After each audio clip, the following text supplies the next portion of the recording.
Hello hello. बेटा I am audible. बेटा I am audible, सुन पा रहे हो? राम राम बेटा, राम राम। सुन पा रहे हो? साउंड बताओ, साउंड परफेक्ट है या नहीं? साउंड परफेक्ट है या नहीं? Good morning all of you. Sorry, good afternoon all of you. Sound perfect है? क्योंकि साउंड का मुझे बस आइडिया नहीं लगता। विजिबिलिटी तो प्रॉपर दिख रही है मुझे।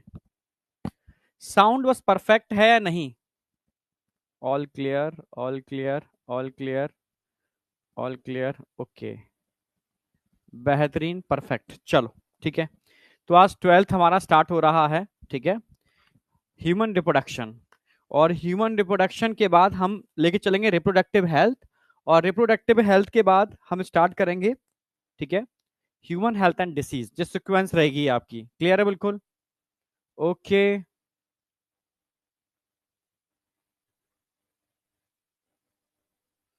हाँ, एक बच्चा लिख रहा है तरुण सर को बायोमोलिक्यूल पढ़ाने दीजिए। यस, ठीक है।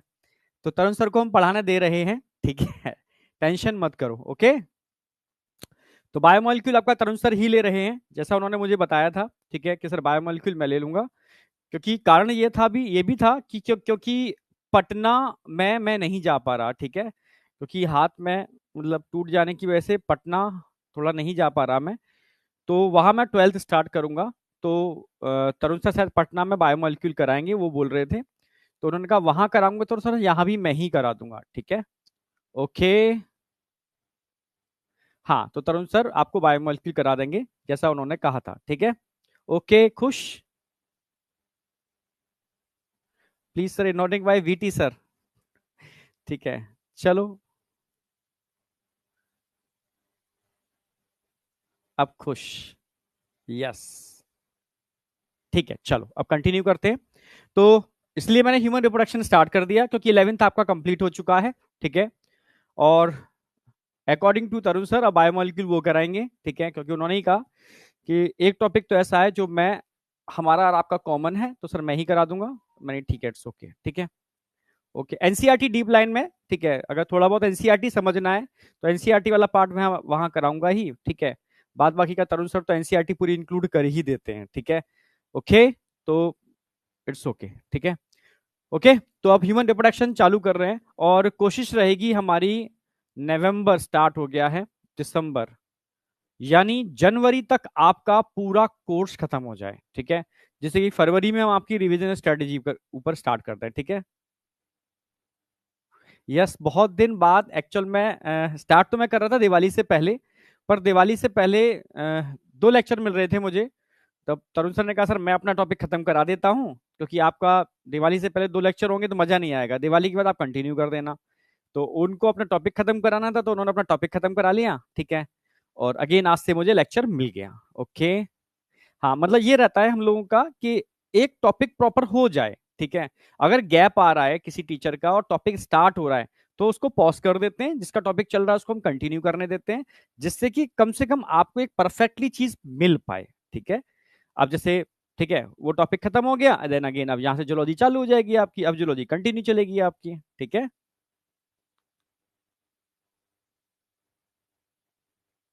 बायोमोलिक्यूल मैंने पुराने सिस्टम में कराया था, ठीक है। तो वो नोट्स ऑलरेडी सब जगह पड़े हुए हैं, ठीक है, लेक्चर भी पड़े हुए हैं, बायोमोलिक्यूल के नोट्स भी पड़े हुए हैं, यकीन में कराया था मैंने, ठीक है। 1.2 2.0 सबके अंदर, तो वहां से चाहिए मिल लेना, ठीक है। और यहाँ, ठीक है, जरूरत नहीं है, ऑलरेडी सब पड़े हुए हैं सब जगह, ठीक है। वो सब जगह है, वो सब जगह, ठीक है। हाँ, ठीक है। ओके, तो अब यहाँ आ जाओ। तो आज का गोल क्या रहेगा देख लो, types of sex organ in human, male reproductive system और टेस्टिस, क्लियर है? तो अब कंटिन्यू क्लास रहेगी आपकी, ठीक है। अब नेक्स्ट वीक का शेड्यूल क्या है देख लेते हैं। हाँ, एक अनाउंसमेंट और करना है मुझे। एक तो आपकी क्लास आज है, शायद कल क्लास नहीं रहेगी, ठीक है। कल की जगह संडे को क्लास रहेगी, सेम टाइम, वही यही सेम टाइम, ठीक है। तो पहले मैं अनाउंस कर दे रहा हूँ, हाँ, संडे को आपकी क्लास रहेगी, ठीक है। तो संडे को कोई टेस्ट तो नहीं है किसी का? टेस्ट होना चाहिए। हाँ, संडे को टेस्ट है। हाँ, ठीक है। टेस्ट कितने से कितने बजे तक है जरा बताओ? टेस्ट कितने से कितने बजे तक है?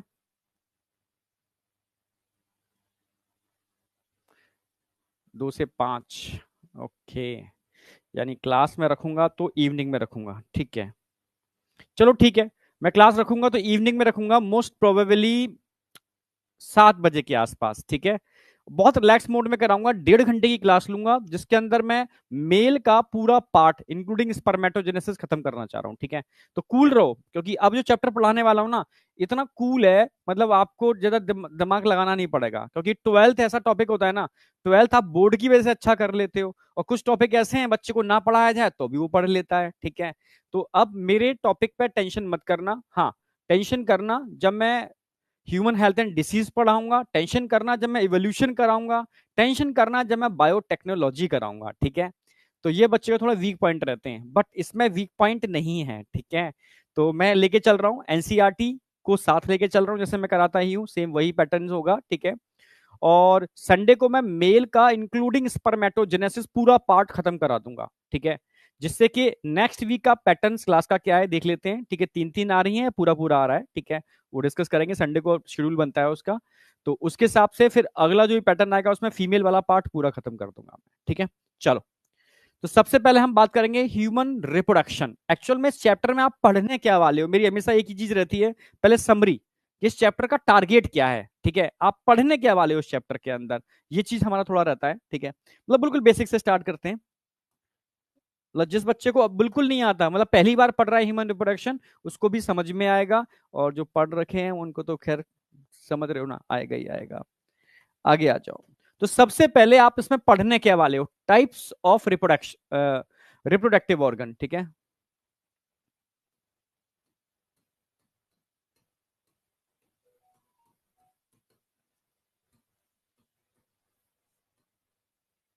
रिप्रोडक्टिव ऑर्गन आप यहां पढ़ने वाले हो, रिप्रोडक्टिव ऑर्गन्स, ठीक है। अगर मैं रिप्रोडक्टिव ऑर्गन्स की बात करता हूं तो रिप्रोडक्टिव ऑर्गन के अंदर हम मेल वाला पार्ट अलग कराएंगे, फीमेल वाला पार्ट हम यहां पर अलग कराएंगे, ठीक है। मेल वाला पार्ट अलग कराएंगे और फीमेल वाला पार्ट अलग कराएंगे। Okay, chat off, okay chat कर देता हूं ऑफ, ठीक है। चैट ऑफ कर देते हैं, कहां से थी,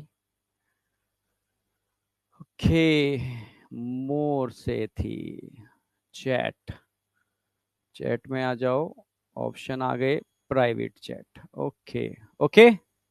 अब बताओ चैट हो गई ऑफ।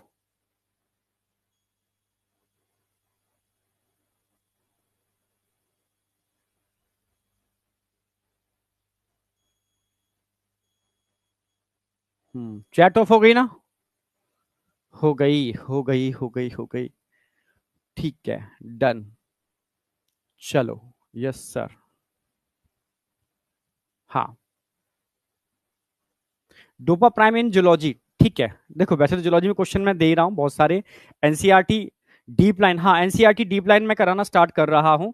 11th के बचे हुए टॉपिक में मंडे से कवर कर दूंगा, उसमें already NCERT line wise line, वो एक्चुअल में मेरा मतलब डोपा ही है, मैंने डोपा प्राइम नाम ना दे करके, ठीक है, मैंने मतलब कोई नाम नहीं दिया, बस मैं चल रहा हूँ उसको लेकर के, और सारे questions NCERT line wise line करा रहा हूँ, ठीक है। थोड़ा और अच्छे पैटर्न से मैं और तरीके से मैं डिफरेंट डिफरेंट वे में कराना चालू कर दूंगा, तो वो सारे क्वेश्चंस मैं वहां करा रहा हूँ, यहाँ भी प्रैक्टिस के लिए मैं दे दूंगा, ठीक है। ओके, उन क्वेश्चंस की पीडीएफ मैं यहाँ दे दूंगा, इससे तुम्हें दिक्कत नहीं आएगी। ओके सर, बायो क्या कह रहा है सर, बायोमोलिक्यूल आपसे करना है, देखो तरुण सर ऑलरेडी बहुत अच्छा कराते हैं एनसीईआरटी, और वो एनसीईआरटी से बियॉन्ड भी थोड़ा लेके जाते हैं, ठीक है, तो टेंशन लेने की जरूरत नहीं है। अगर मुझसे करना है तो मैं ऑलरेडी वाईटी पर करा रहा हूँ एनसीईआरटी डीप लाइन के अंदर, ठीक है। ओके, हाँ, तो एनसीईआरटी डीप लाइन में मैं करा दूंगा, जिससे कि अगर आपको थोड़ा सा एनसीईआरटी वाला पार्ट, मैं एनसीईआरटी वाले पार्ट को अच्छे से डीपली समझाते हुए चलूंगा, और डिटेल्ड तरुण सर ऑलरेडी करा ही रहे हैं, ठीक है।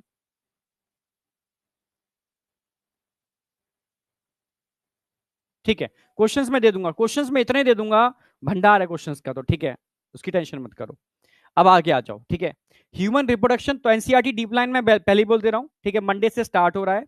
उसमें ऑलरेडी आपके 3 चैप्टर बचे हुए थे, ठीक है। एक तो मुझे लग रहा है ह्यूमन फिजियो का एक चैप्टर बचा हुआ था, ठीक है, लास्ट में एंडोक्राइन वाला, ठीक है, फिर बायोमोलिक्यूल, और एक बचा ये एनिमल किंगडम, अच्छा एक और है, ठीक है, फ्रॉग, क्योंकि एनसीईआरटी में फ्रॉग दे रखा है तो वहां सिर्फ फ्रॉग ही कराऊंगा मैं, ठीक है।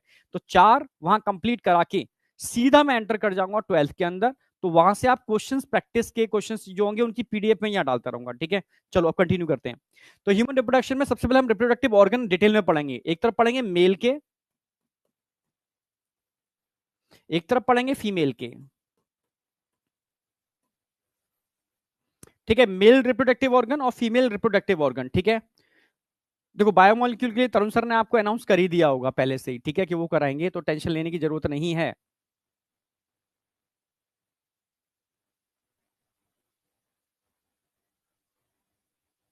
जिनके पास, समझ गए ना, यस या नो? ओके,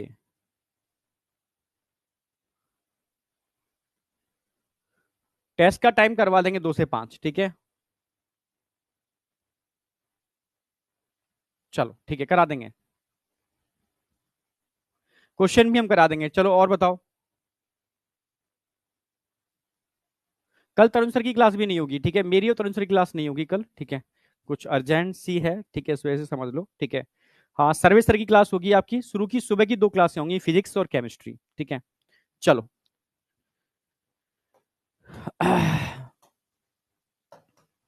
ठीक है, मेल और फीमेल, ठीक है, इनके हम डिटेल पढ़ेंगे इसका, ठीक है, क्लियर है।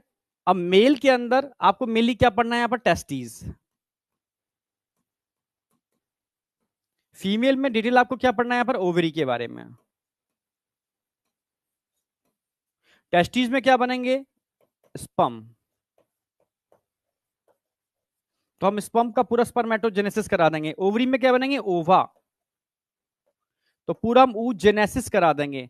फाइनली ये स्पर्म और ओवा का क्या करते हैं? फ्यूज होते हैं। तो अगला हम कराने वाले हैं फर्टिलाइजेशन। अगला टॉपिक जो कवर करेंगे यहां पर हम फर्टिलाइजेशन।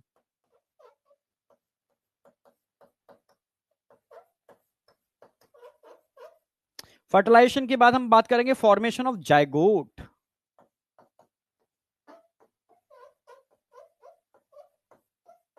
Formation of zygote. जब जायगोट बन जाएगा तो जायगोट एक इस टाइप के स्ट्रक्चर में कन्वर्ट होता है जिसका इम्प्लांटेशन यूट्राइन वॉल से अटैचमेंट होता है। समझ रहे हो ना? हाँ, यूट्राइन वॉल से अटैचमेंट होता है। तो अब करेंगे formation of blastocyst. Formation of blastocyst. Blastocyst. और ब्लास्टोसिस्ट जब बन जाता है ना तो क्या होगा? इसका इम्प्लांटेशन। इम्प्लांटेशन। इम्प्लांटेशन का मतलब होता है अटैचमेंट ऑफ ब्लास्टोसिस्ट, ठीक है, with uterine wall. Uterine wall से ब्लास्टोसिस्ट का अटैचमेंट, इसका पूरा मैकेनिज्म है इम्प्लांटेशन का, ठीक है। और इम्प्लांटेशन के बाद जो मैकेनिज्म स्टार्ट होती है, ठीक है, इम्प्लांटेशन के बाद क्या होगा? Development of embryo.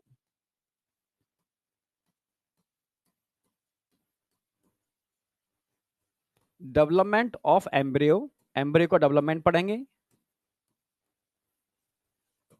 ठीक है। एम्ब्रियो को डेवलपमेंट को हम क्या बोलते हैं भाई? कितने टाइम का होता है? 9 मंथ का पीरियड होता है। पीरियड कितना होता है? 9 मंथ का पीरियड, 9 मंथ, जिसको हम बोलते हैं जेस्टेशन पीरियड।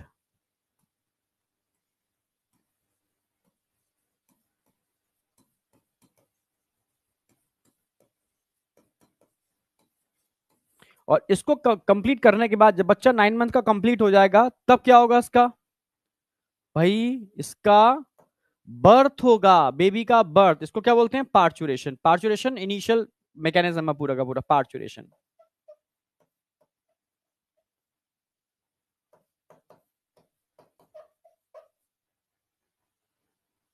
और पार्चुरेशन का मतलब है यहां पर बर्थ की बात चल रही है। और बर्थ के बाद क्या होगा बच्चे का? भाई बच्चा बाहर आएगा दुनिया के अंदर तो भूख लगेगी। भूख लगेगी तो खाना चाहिए उसको। आप समझ रहे हो? हाँ, अच्छा।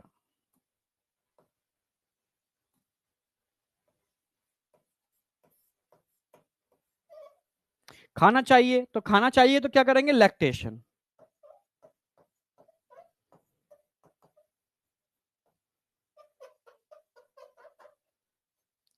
इतना मैकेनिज्म आपको यहां कवर करना है, ठीक है। सबसे पहले मैं कराऊंगा मेल रिप्रोडक्टिव ऑर्गन, फिर फीमेल रिप्रोडक्टिव ऑर्गन, इसमें टेस्टिस को डिटेल में पढ़ेंगे, ओवरी को डिटेल में पढ़ेंगे, स्पर्मेटोजेनेसिस, oogenesis। तो ये वाला पार्ट आपका 2 लेक्चर में कंप्लीट हो जाएगा, पूरा मेल का और इंक्लूडिंग स्पर्मेटोजेनेसिस। फिर लगभग 2 या 3 लेक्चर में फीमेल वाला पार्ट कंप्लीट होगा, ठीक है। 2 लेक्चर में हो जाएगा, थोड़ा शॉर्ट करेंगे इसको, एनसीईआरटी बेस करेंगे, ठीक है। देन फर्टिलाइजेशन से लेकर के ये पूरा का पूरा यहां तक आपका एक सिंगल लेक्चर में, डेवलपमेंट ऑफ एम्ब्रियो से लेकर के लैक्टेशन एक लेक्चर के अंदर, ठीक है। तो लगभग 6 7 लेक्चर के अंदर इस पूरे चैप्टर को हम एंड करने वाले हैं, समझे?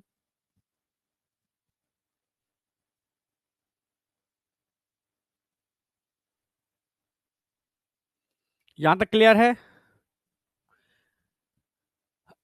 चलो इन्होंने इन्होंने केमिस्ट्री की मैं बात करता हूँ एक बार वीडी सर से, टेंशन मत करो, ठीक है। अब टेंशन मत करो, एक बार बात करते हैं, बस वीडी सर को हाँ कहनी पड़ेगी तभी होगा। अब वो मना कर देंगे तो फिर कैसे होगा, ठीक है कि सर मेरे पास टाइम नहीं है, तो कैसे हो जाएगा, ठीक है। चलो, तो ये हमें सारा का सारा कवर करना है, तो स्टार्ट कर रहा हूं मैं मेल वाले पार्ट से, फिर मैं आगे बढ़ूंगा, ठीक है। तो टाइप्स ऑफ, अच्छा, तो इसके पे ही पहले हमें पढ़ना है types of sex organ in humans. तो अगर मैं ह्यूमंस की बात करता हूं तो ह्यूमंस में 2 टाइप के सेक्स ऑर्गन होते हैं, प्राइमरी सेक्स ऑर्गन और सेकेंडरी सेक्स ऑर्गन। समझना मेरी बात, प्राइमरी सेक्स ऑर्गन और सेकेंडरी सेक्स ऑर्गन। और प्राइमरी सेक्स ऑर्गन की अगर मैं बात करूंगा तो प्राइमरी सेक्स ऑर्गन मेनली वो होते हैं, चाहे मेल हो या फीमेल, जहां पर गैमिटोजेनेसिस होती है, जो सेक्स हार्मोन रिलीज करने के लिए रिस्पॉन्सिबल होते हैं, वो सारे के सारे प्राइमरी सेक्स ऑर्गन है। इसको छोड़ दिया जाए तो remaining all are secondary sex organ, ठीक है। तो types of sex organ in male and female ऐसे डिवाइड कर लो, types of sex organ in human. तो ह्यूमन में इधर हम मेल की बात कर लेंगे, इधर हम फीमेल की बात कर लेंगे, एक साथ ही में कराता हूँ, थोड़ा ट्रिकली करा दूंगा, थोड़ा फास्ट कराने की कोशिश करूंगा, टेंशन मत करना, पर तरीके से करा दूंगा, ठीक है। इधर हम मेल की बात करेंगे, इधर हम फीमेल की बात करेंगे।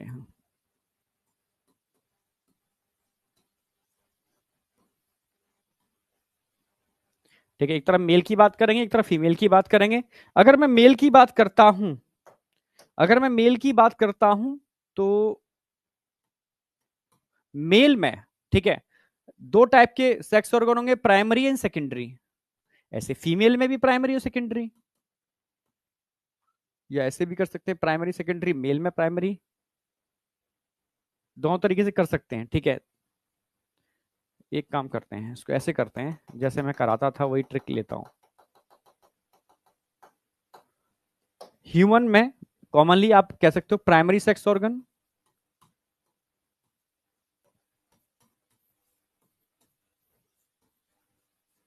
क्लासिफिकेशन की बात आ रही है, ऐसे आप करो ज्यादा बेटर है, एंड सेकेंडरी सेक्स ऑर्गन।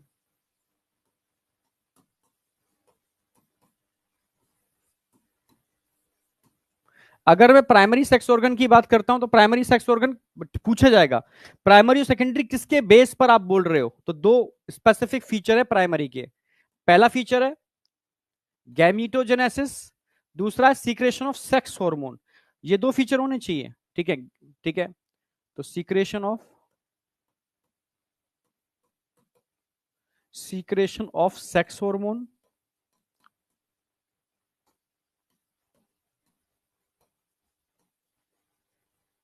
और दूसरा है गैमीटोजेनेसिस।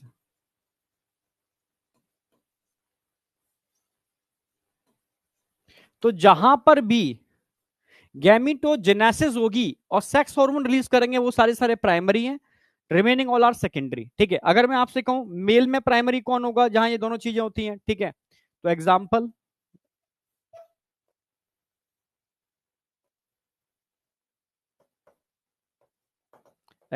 मेल में भी पूछेगा, फीमेल में भी पूछेगा। किसके बेस पर? 2 फीचर्स मैंने बता दिए, इसके बेस पर एग्जाम्पल। तो मेल में टेस्टिस, फीमेल में ओवरी, फीमेल में ओवरीज, या टेस्टिस या ओवरीज, ठीक है। क्योंकि अगर मैं टेस्टिस की बात करता हूं तो टेस्टिस के अंदर गैमिटोजेनेसिस होती है, ओवरी में भी गैमिटोजेनेसिस होती है। टेस्टिस की अगर बात करते हैं, ठीक है, लैग, क्या लैग कर रहा है?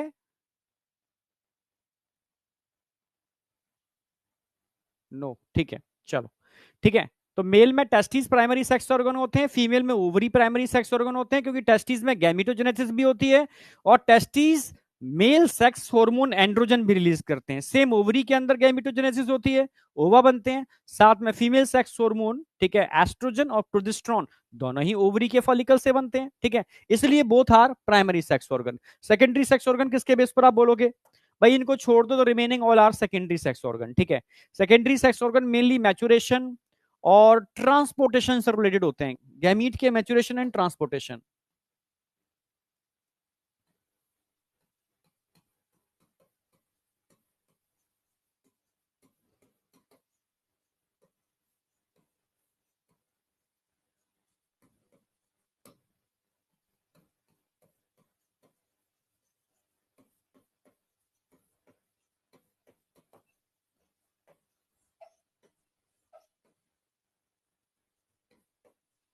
Maturation and transportation of gamete से रिलेटेड होते हैं कौन? आप बोलोगे सेकेंडरी सेक्स ऑर्गन, ठीक है। तो अब ये तो ढेरों सारे हैं, ठीक है। एग्जांपल सेम अगेन, मेल के अंदर कहां पर मैच्यूरेशन और ट्रांसपोर्टेशन होता है, फीमेल में कहां पर मैच्यूरेशन और ट्रांसपोर्टेशन होता है।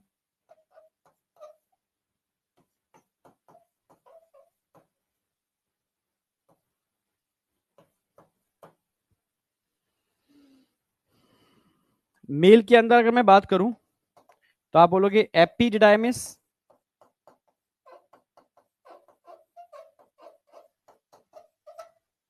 ठीक है, वास डिफरेंस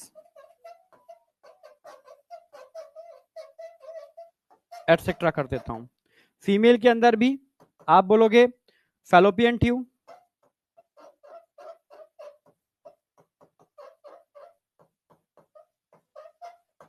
ठीक है। आप बोलोगे यूट्रस, सर्विक्स एटसेट्रा। तो मतलब टेस्टिस और ओवरी को छोड़ करके जो भी हैं all are secondary sex organ. तो बहुत ज्यादा दिमाग लगाने की जरूरत नहीं है, बस ये मेन फीचर्स ध्यान रखने हैं जिसके बेस पर आपने प्राइमरी और सेकेंडरी सेक्स ऑर्गन को डिवाइड किया है, ठीक है। Secretion of sex hormone and gametogenesis, maturation of gametes and transportation of gametes. अब आ जाओ, पहला हमारा टारगेट होगा मेल रिप्रोडक्टिव सिस्टम। तो एनसीईआरटी का पहला पैरा, पहले पैरा की मैंने 3 लाइनें उठाई हैं, ठीक है, पहले पैरा की 3 लाइनें। तो एनसीईआरटी बताना चाहती है कि कौन कौन से आपको मेल रिप्रोडक्टिव ऑर्गन पढ़ने हैं, ठीक है। तो एनसीईआरटी बता रही है आपको 1 पेयर ऑफ टेस्टिस पढ़ने, ठीक है, ठीक है। और कहां पर होते हैं सारे सारे ऑर्गन? ये सारे के सारे ऑर्गन पेल्विक रीजन के अंदर होते हैं। कहां पर होते हैं? पेल्विक रीजन के अंदर, ठीक है। पेल्विक रीजन में होते हैं। इसमें सबसे पहले पढ़ोगे आप पेयर ऑफ टेस्टिस, ठीक है। और टेस्टिस मैंने बताई दिया आपको प्राइमरी सेक्स ऑर्गन है, टेस्टिस तो प्राइमरी सेक्स ऑर्गन है, प्राइमरी सेक्स ऑर्गन है। और एसेसरी डक्ट, बिल्कुल सही, ये बड़ा इंपॉर्टेंट है। मैं आपको लगभग 4 एसेसरी डक्ट बताऊंगा, मेल सेक्स एसेसरी डक्ट, अभी पूरा डायग्रामेटिकली चलेगा, ठीक है। कौन कौन से मेल सेक्स एसेसरी डक्ट है, ठीक है। आपको ध्यान रखना, रटी टेस्टिस, रटी टेस्टिस, ठीक है। इसके बाद एपिडिडाइमिस, एपिडिडाइमिस, वास डिफरेंस, वास, अच्छा, वासा इफरेंसिया भी तो आपको ऐड करनी है इसके अंदर, वासा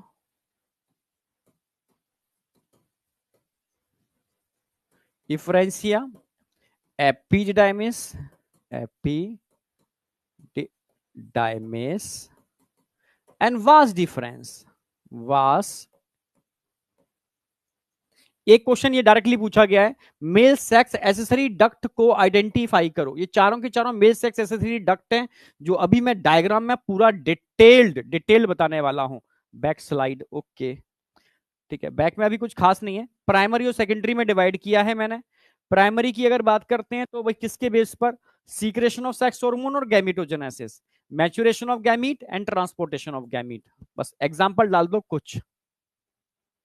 हाँ, वासा इफरेंसिया, वास डिफरेंस, वासा इफरेंसिया टेस्टिस के अंदर होती है, ठीक है। और वास डिफरेंस टेस्टिस के बाहर होती है, जो एपिडिडाइमिस से ओरिजिनेट होती है। यस, रटी टेस्टिस भी टेस्टिस के अंदर का ही पार्ट है जो आप लिख रहे हो गया। चलो आगे बढ़ रहा हूं मैं, थोड़ा फास्ट लिखना, ठीक है। तो अब हम बात कर रहे हैं पेयर ऑफ टेस्टिस, जो प्राइमरी सेक्स ऑर्गन है। Male sex accessory duct, rete testis, vasa efferentia, epididymis और वास डिफरेंस। ये चारों भी डायग्राम में समझाने वाला हूं, एक डायरेक्टली क्वेश्चन यहां से मिल जाएगा। एसेसरी ग्लैंड भी पढ़ोगे आप, जो मैं आपको संडे को कराने वाला हूं, एसेसरी ग्लैंड्स। तो चार ग्लैंड, तीन ग्लैंड पढ़ाऊंगा एसेसरी ग्लैंड के अंदर। प्रोस्टेट सिंगल होती है, ठीक है। दूसरी आपको इसमें पढ़नी है प्रोस्टेट के अलावा, सेमिनल वेसाइकल,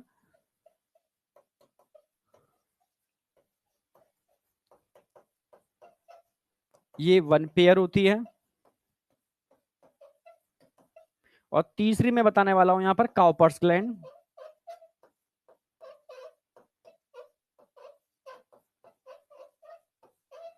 ये भी वन पेयर होती हैं, वन पेयर। तो आपको तीन हम पढ़ाने वाले हैं मेल सेक्स एसेसरी ग्लैंड्स। ये डक्ट हैं, ये ग्लैंड्स हैं, इनके बारे में पढ़ाएंगे। और एक्सटर्नल जेनाइटेलिया में सिर्फ दो ही चीजें हम आपको पढ़ाने वाले हैं यहां पर। नंबर वन स्क्रोटम,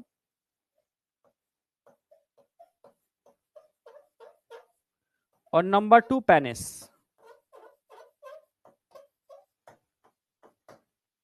अब बताओ, ये आपका डिटेल्ड मटेरियल है जो आपको पढ़ना है। यहां तक किसी को कोई डाउट है? यस या नो लिख लो।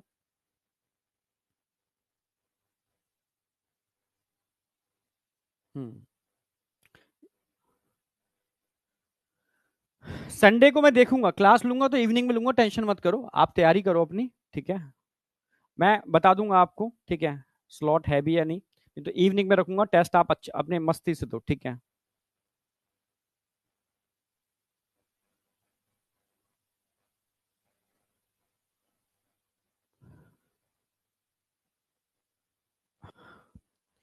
चलो क्वेश्चन तो मैं ऐप में यही देना चालू करूँ, मैं एक्चुअल में मेरे क्वेश्चन तुम्हें मिल नहीं पाते।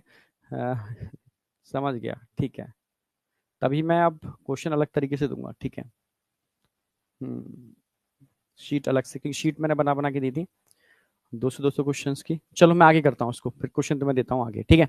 तो ये आपका टारगेट है जो आपको पढ़ना है, ठीक है। क्लियर है बिल्कुल। तो एक क्वेश्चन तो आपको यहीं से मिल जाता है कि प्राइमरी कौन होता है, एसेसरी डक्ट कौन से होते हैं, एसेसरी ग्लैंड्स कौन से होते हैं, और secondary sexual organ, sorry external genitalia जो बॉडी के बाहर होते हैं। तो बॉडी के बाहर दो ही होते हैं यहाँ पर, एक तो पेनिस होता है, ठीक है, मेल कॉपुलेटरी ऑर्गन, और स्क्रोटम होता है जो टेस्टिस को बियर करते हैं, ठीक है। ओके। तो अब यहां से कहानी आपकी चालू होगी। तो सबसे पहले मैं एक ओवरव्यू बताऊंगा पूरा का पूरा, एक मतलब एक्सटर्नल जेनाइटेलिया का डायग्राम, और प्लस सब सब कुछ इंक्लूड करते हुए एक डायग्राम बनाऊंगा, इसमें सब कुछ होगा ऑल ओवर, ठीक है। तो मेल में भी सेम ऐसे ही बनाता हूँ, फीमेल में भी ऐसे बनाता हूँ, इससे कंसेप्ट क्लियर हो जाता है, बेसिक क्वेश्चन वहीं से सॉल्व हो जाते हैं, ठीक है। तो स्लाइड है हमारे पास, है। चलो, तो अब आ जाओ, डायग्राम साथ साथ ड्रॉ कर लो।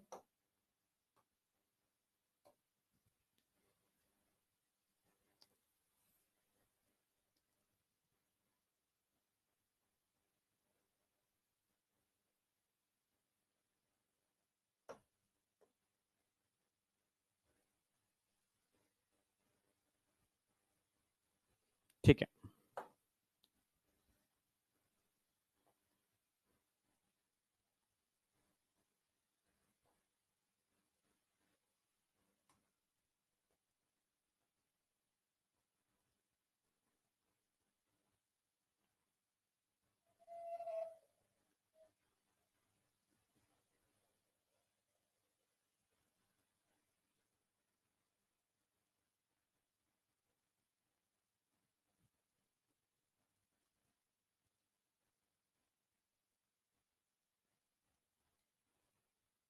प्रोस्टेट ग्लैंड दिखा दो एक।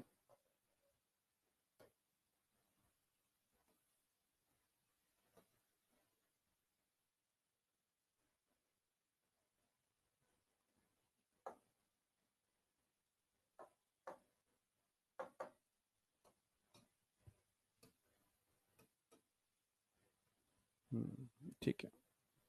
अब प्रोस्टेट के बाद आप दो बल्बो यूरेथ्रल ग्लैंड्स और दिखा दो।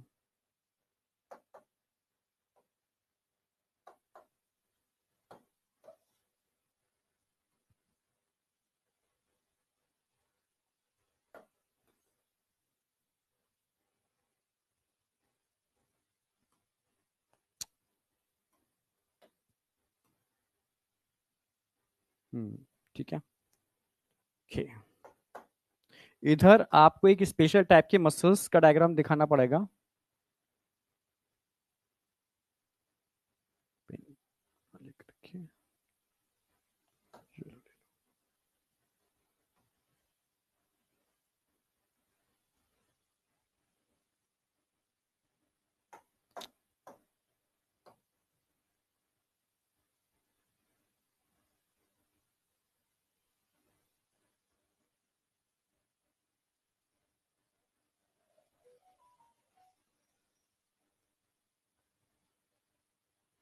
ठीक है, मैं हाफ पेनिस बना रहा हूँ। ठीक है, सेम हाफ इधर, सेम ऐसे भी इधर ही होगा। ठीक है, तो ये आपका,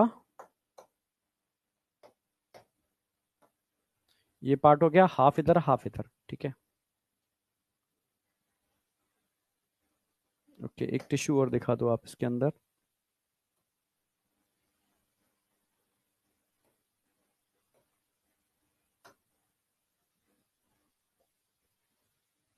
ठीक है, एक दो तीन चार। ठीक है, अब ऊपर की अगर मैं बात करूंगा तो यहां इसके ऊपर आप जानते हो क्या होगा?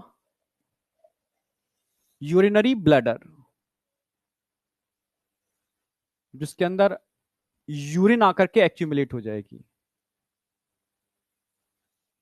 ऊपर यूरिनरी ब्लैडर है। ठीक है, सेम हाफ स्ट्रक्चर इधर भी होगा, सेम ऐसा ही हाफ। ठीक है, पर हाफ से काम चल जाएगा, फुल बनाने की जरूरत नहीं है। तो ये चीजें समझनी है आपको। ठीक है, अब इसको कवर करने के लिए यहां पर फोल्ड ऑफ स्किन होगा।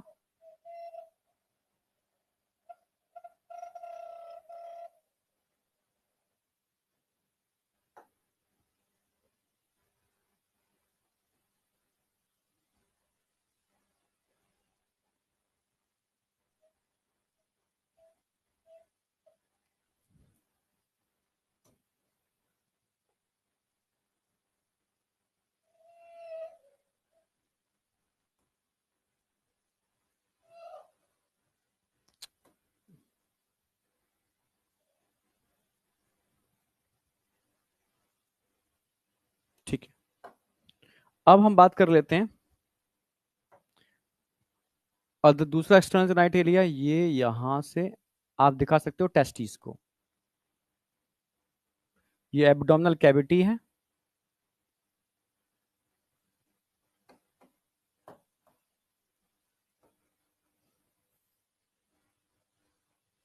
स्क्रोटम,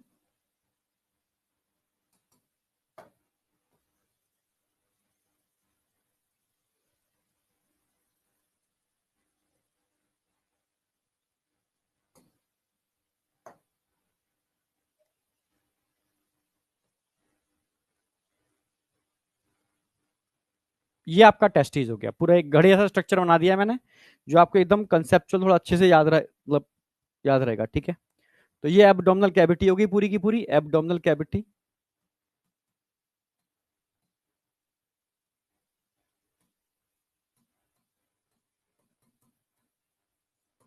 ये यूरिनरी ब्लैडर हो गया। अब मैं डिटेल इधर आपको पढ़ाना चालू कर दूंगा सारा अच्छी तरीके से। इसको इतना मना भी बनाओ तो चलेगा। यहां पर आप टेस्टिस दिखा सकते हो, इसके अंदर स्क्रोटम है, तो स्क्रोटम के अंदर क्या होगा? टेस्टिस होंगे।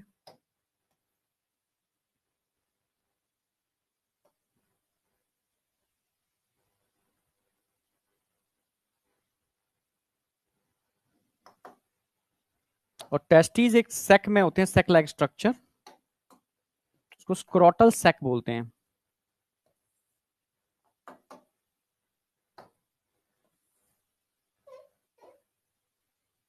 अंडकोश, सेक लाइक स्ट्रक्चर।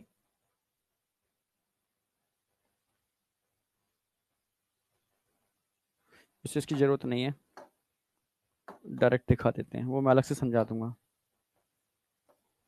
गुबर्नेकुलम, एपिडिडाइमिस दिखा दो यहां पर, वास डिफरेंस दिखा दो, और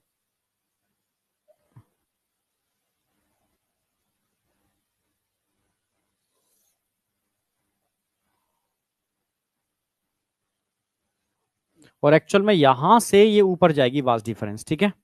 पर यहां अकेली वास डिफरेंस नहीं जा रही है, पूरी एक कॉर्ड लाइक स्ट्रक्चर जा रहा है। ये पूरे कॉर्ड लाइक स्ट्रक्चर इस कैनाल से पास हो रहा है, एक पूरा कॉर्ड लाइक स्ट्रक्चर। इस कैनाल के लिए हम टर्म यूज करते हैं इनगुनल कैनाल, और इस कॉर्ड को बोलते हैं स्पर्मेटिक कॉर्ड। जैसे कॉर्ड होती है ना, कॉर्ड का मतलब है जिसमें कई वायर होते हैं, बहुत सारे वायर, सारे वायर का गुच्छा कॉर्ड कहते हैं। तो यहाँ एक नहीं है खाली, ये नहीं है वास्ट डिफरेंस जा रही है, इसके अंदर एक नर्व भी होती है, एक आर्टरी होती है, एक वेन होती है, समझ लो इसमें मसल्स होते हैं, सबका एक गुच्छा बनता है। वो गुच्छा एक कॉर्ड की फॉर्म में स्क्रोटम से एंटर कर रहा है एब्डोमिनल कैविटी में, पर फोकस कर रहे हैं हम यहाँ पर वास्ट डिफरेंस के अंदर, ठीक है। अब यहां पर यही वास्ट डिफरेंस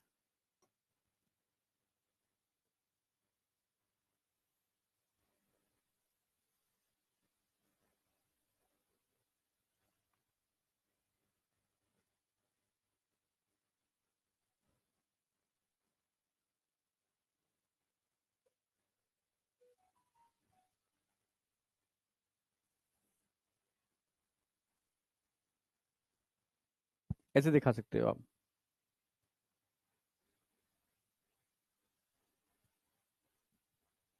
अच्छा, थोड़ा सा इसको ऐसे दिखाओ।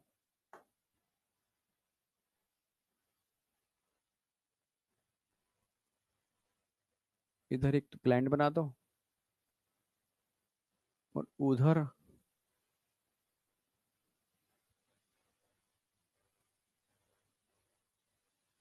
अब बनाओ एम्पुला, साथ साथ होंगे, फूला हुआ पार्ट। और यहां दोनों आकर के ये मिल गए।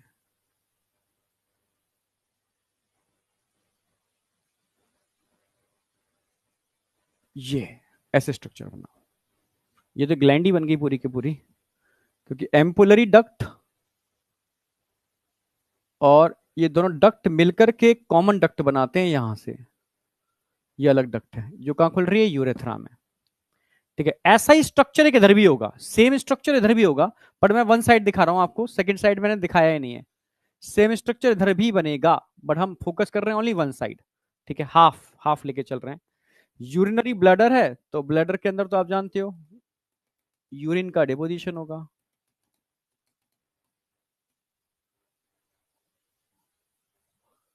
अब ये तो यूरिनरी सिस्टम में हमने समझाया था, जरूरत नहीं है इसकी, ठीक है। यहां पर स्पर्म आकर के आपके स्टोर हो जाते हैं,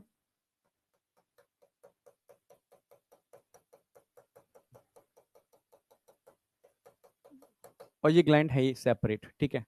और इसको, ठीक है, जैकुलेटरी डक्ट हो गई, ठीक है। चलो, अब हम आगे इसका मैं नॉमेनक्लेचर कर रहा हूं प्रॉपर तरीके से, समझते चलना, ठीक है। तो यहां हम बात करेंगे इस स्ट्रक्चर की, इसको तो बोलते हैं हम क्या, scrotum,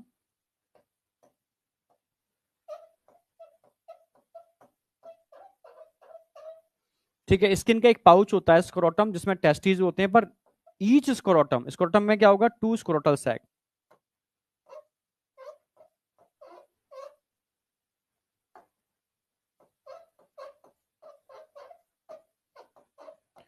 to scrotal sac present in each scrotum, ऐसे समझो।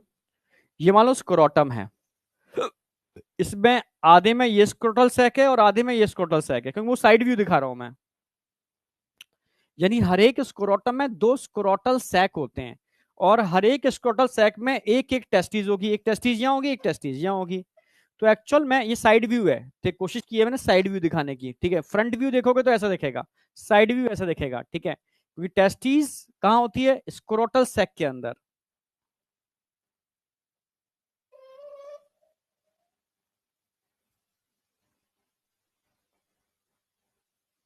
ऐसे याद रखो, टेस्टिस कहां होती है, स्क्रोटल सैक के अंदर, ठीक है। साइड व्यू है, ऐसे स्क्रोटल सैक एक उधर भी होगा, उसमें भी एक टेस्टिस होगी, ठीक है। तो ये स्क्रोटल सैक है, ये टेस्टिस है,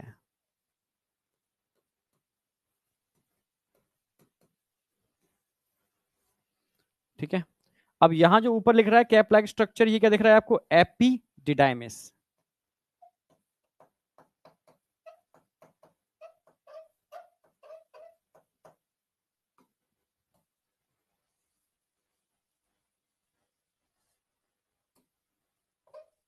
एपिडाइमिस जिसकी लेंथ अप्रोक्सीमेटली होगी 20 फीट के आसपास। 20 फीट में इसलिए लिख रहा हूं, वैसे तो 5 से 6 सेंटीमीटर का होता है, टेस्टिस के ऊपर होता है, ठीक है। अ, समझ रहे हो, ऊपर डोर्सल साइड पर होगा। बट अगर ये कॉइल स्ट्रक्चर होता है, पूरी कॉइल को खोल दोगे ना, तो उसकी इतनी लंबी कॉइल है, लगभग 20 फीट लंबी कॉइल होती है एपिडाइमिस के अंदर, ठीक है। और एपिडाइमिस से ही एक डक्ट बनती है, इसको बोलते हैं वास डिफरेंस। क्या बोलेंगे इसको? Vas deferens. टेस्टिस के अंदर का स्ट्रक्चर मैं अलग दिखाऊंगा, एनसीईआरटी ने मिक्स कर दिया, पर मैं अलग अलग करूंगा, समझ में आपको बहुत क्लियर कट आए, ठीक है। यहां ये लिगामेंट लाइक स्ट्रक्चर दिख रहे हैं ना, इनको बोलते हैं गुबर्नेकुलम।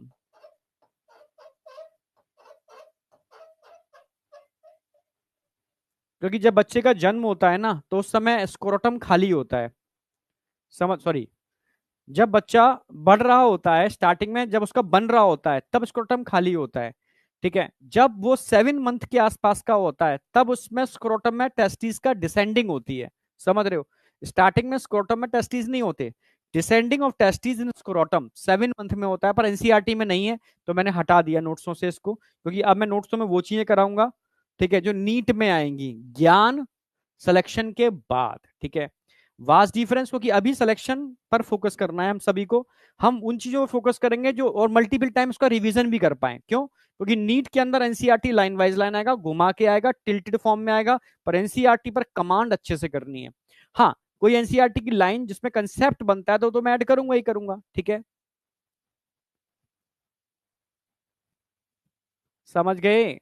हाँ, तो वास्ट डिफरेंस हो गई। अब वास्ट डिफरेंस के बाद आपको एक कॉर्ड लाइक स्ट्रक्चर दिख रहा है ना, इसको बोलते हैं स्पर्मेटिक कॉर्ड। Spermatic cord. और ये कैनाल दिख रही है आपको, घड़ी ऐसा स्ट्रक्चर दिख रहा है, इसको बोलते हैं इंग्युनल कैनाल।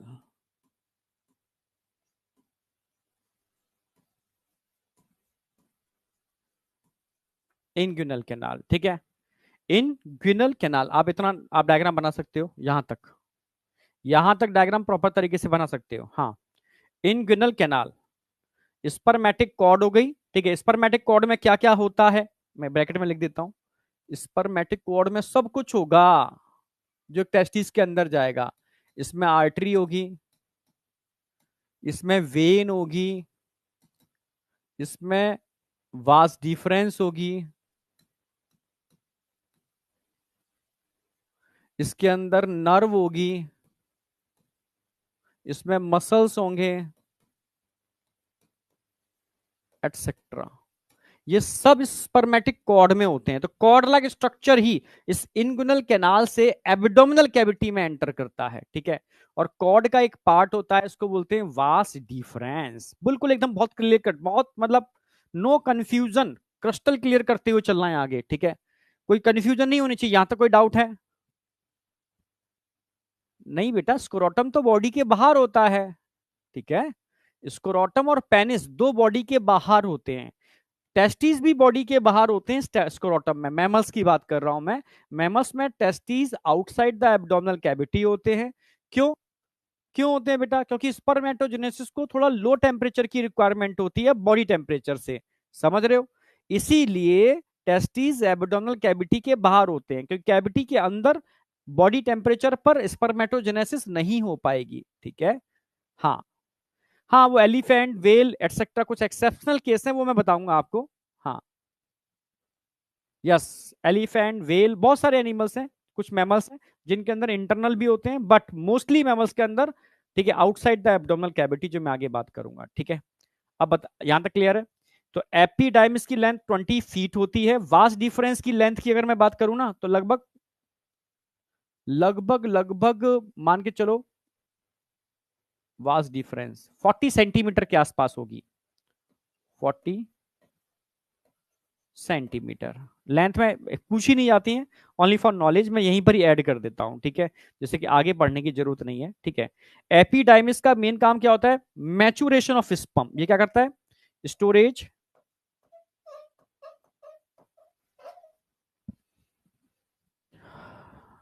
स्टोरेज एंड मैचुरेशन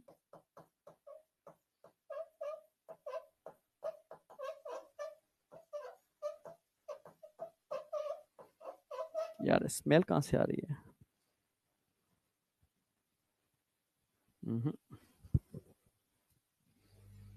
नहीं आ रही।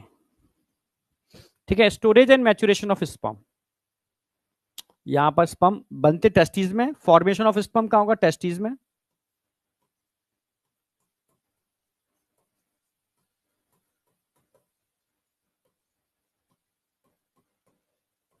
मैच्योरेशन कहां होगा? एपिडाइमिस में। ठीक है, अब बताओ यहां तक कोई डाउट? अब ये वास्ट डिफरेंस यहां से होती हुई, एक्चुअल में यहां पर यूरिटर नहीं दिखाया, ऊपर जाओगे ना तो ब्लैडर के ऊपर यूरिटर होगा, तो एक्चुअल में यूरिटर, यहाँ यूरिटर होता है, ठीक है, जो ब्लैडर से जुड़ता है, यूरिटर। ठीक है, मैं अगर दिखाऊं यहां से,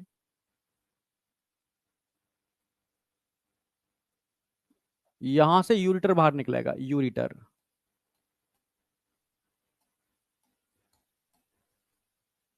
यूरिटर के ऊपर कॉइल बनाती हुई निकलती है, यूरिटर के ऊपर कॉइल बनाती हुई ये निकलती है, यूरिटर के ऊपर से निकलती है ये एक बार क्वेश्चन आया था, क्योंकि एनसीईआरटी के डायग्राम में दे रखा है। ठीक है, इसलिए इसको मैंने ऐड करा दिया है, डायग्राम में ऐड करा दिया है।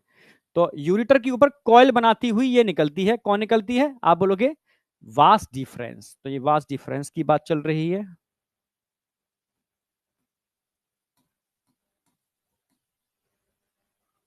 क्योंकि मैं चाह रहा हूं एनसीईआरटी की एक एक लाइन आपकी क्लियर हो, ठीक है, क्योंकि ब्लैडर से यूरिटर ऊपर निकलता है, ठीक है, यूरिटर आएगा ब्लैडर में खुलेगा, तो इसी के ऊपर कॉइल बनाती हुई ये यहां पर आकर के यूरेथ्रा में ओपन करती है। ठीक है, अब यहां तक किसी को कोई डाउट? एपिडिडाइमिस की लेंथ, टोटल एपिडाइमिस 6 सेंटीमीटर का होता है, ठीक है, पर वो पूछा नहीं जाता। एक्चुअल में एपिडाइमिस को अगर खोल दिया जाए, कॉइल स्ट्रक्चर है ना एपिडाइमिस, खोल दिया जाए तो 20 फीट लेंथ होती है इसकी। भैया 20 फीट, फुट बहुत होता है, 6 सेंटीमीटर तो दिखता है। ये जैसे मानो एक ये टेस्टिस है, highly coiled structure, highly coiled structure, ऐसे ऐसे हाईली कॉइल्ड स्ट्रक्चर, ये एपिडाइमिस है। ये लेंथ इसकी 6 सेंटीमीटर है, पर इसको खोल करके लेंथ देखोगे ना, वो मेन लेंथ है, वो 20 फीट होती है। अब बताओ यहां तक कोई डाउट? यहां तक नहीं होगा, एनसीईआरटी की सारी मैं लाइनें इसमें ऐड कर रहा हूं डायग्राम के अंदर। अब मैं इस साइड बताऊंगा आपको मेल सेक्स एसेसरी ग्लैंड, ठीक है। अरे भाई, मेल सेक्स एसेसरी ग्लैंड्स। अगर मेल सेक्स एसेसरी ग्लैंड्स की बात करते हैं तो 3 ग्लैंड मैंने यहां डायग्राम में दिखा रखी हैं, और 3 पर ही क्वेश्चन आता है। पहला है यहां पर सेमिनल वेसाइकल, पहली ग्लैंड है सेमिनल वेसाइकल, दूसरी ग्लैंड है प्रोस्टेट, और तीसरी है बल्बो यूरेथ्रल।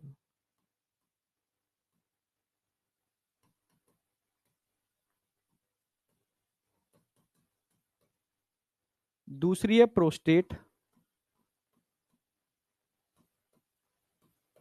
तीसरी है काउपर्स। ठीक है, काउपर्स, तो काउपर्स मैं लिखा तो चुका हूं पेयर में, ये काउपर्स हो गई दोनों पेयर में, ये प्रोस्टेट हो गई, सिंगल होती है। सेमिनल वेसाइकल एक दिखा रखी है, ये मैंने एक, ऐसी एक इस साइड में भी होगी, ठीक है। तो सेमिनल वेसाइकल 2 होती हैं, प्रोस्टेट 1 होती है, काउपर्स 2 होती हैं। क्लियर है? तो काउपर्स आपको दिख रही है यूरेथ्रा के अराउंड, ठीक है।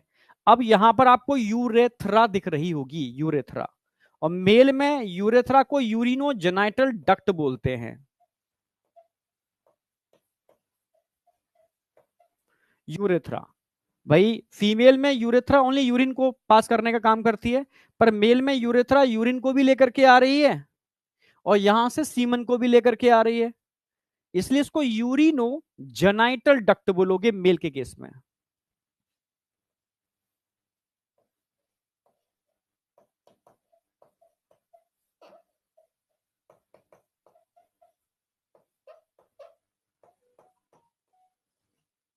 इतना नोट करो, ठीक है, यूरिनो जेनाइटल डक्ट बोलेंगे, यहां तक नोट कर लो आप।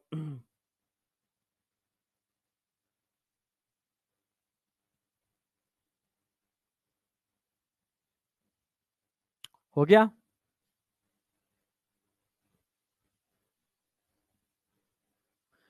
स्पर्म का स्टोर, देखो स्पर्म वैसे टेस्टिस के अंदर भी होते हैं और मेनली एपिडिडाइमिस में आकर के स्टोर हो जाते हैं पहली बार, और मैच्योर भी होते हैं। फिर यहां से निकल करके ये इसमें भी होते हैं वास डिफरेंस के अंदर, और यहां आकर के फिर इसके स्टोर हो जाते हैं। ये एम्पुला लाइक स्ट्रक्चर है, एम्पुला, ये है एम्पुला, फूला हुआ भाग है वास डिफरेंस का। ये भी क्या कर रहा है, स्टोर कर रहा है।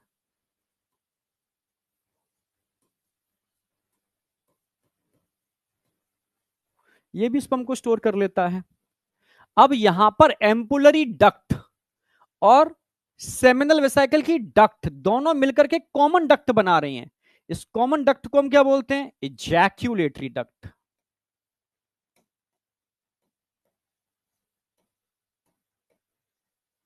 इजैक्यूलेटरी डक्ट,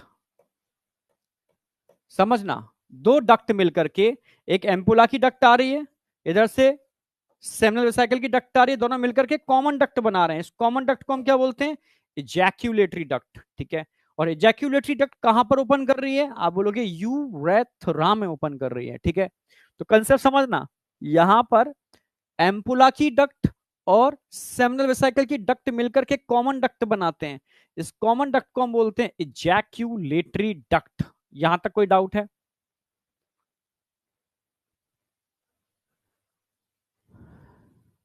यहां तक कोई डाउट है बेटा?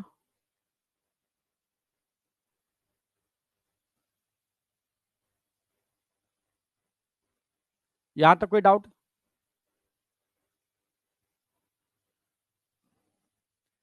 मैं इसलिए एक एक चीज समझाता वो चल रहा हूं जिससे कि ओवरलैपिंग ना हो जाए, बहुत आराम से। पहले मैंने आपको बेसिक समझाया, ठीक है, यहां से स्टार्ट किया मैंने। ये इट इज अ टेस्टिस जो फॉर्मेशन ऑफ स्पर्म का काम करती है, प्राइमरी सेक्स ऑर्गन।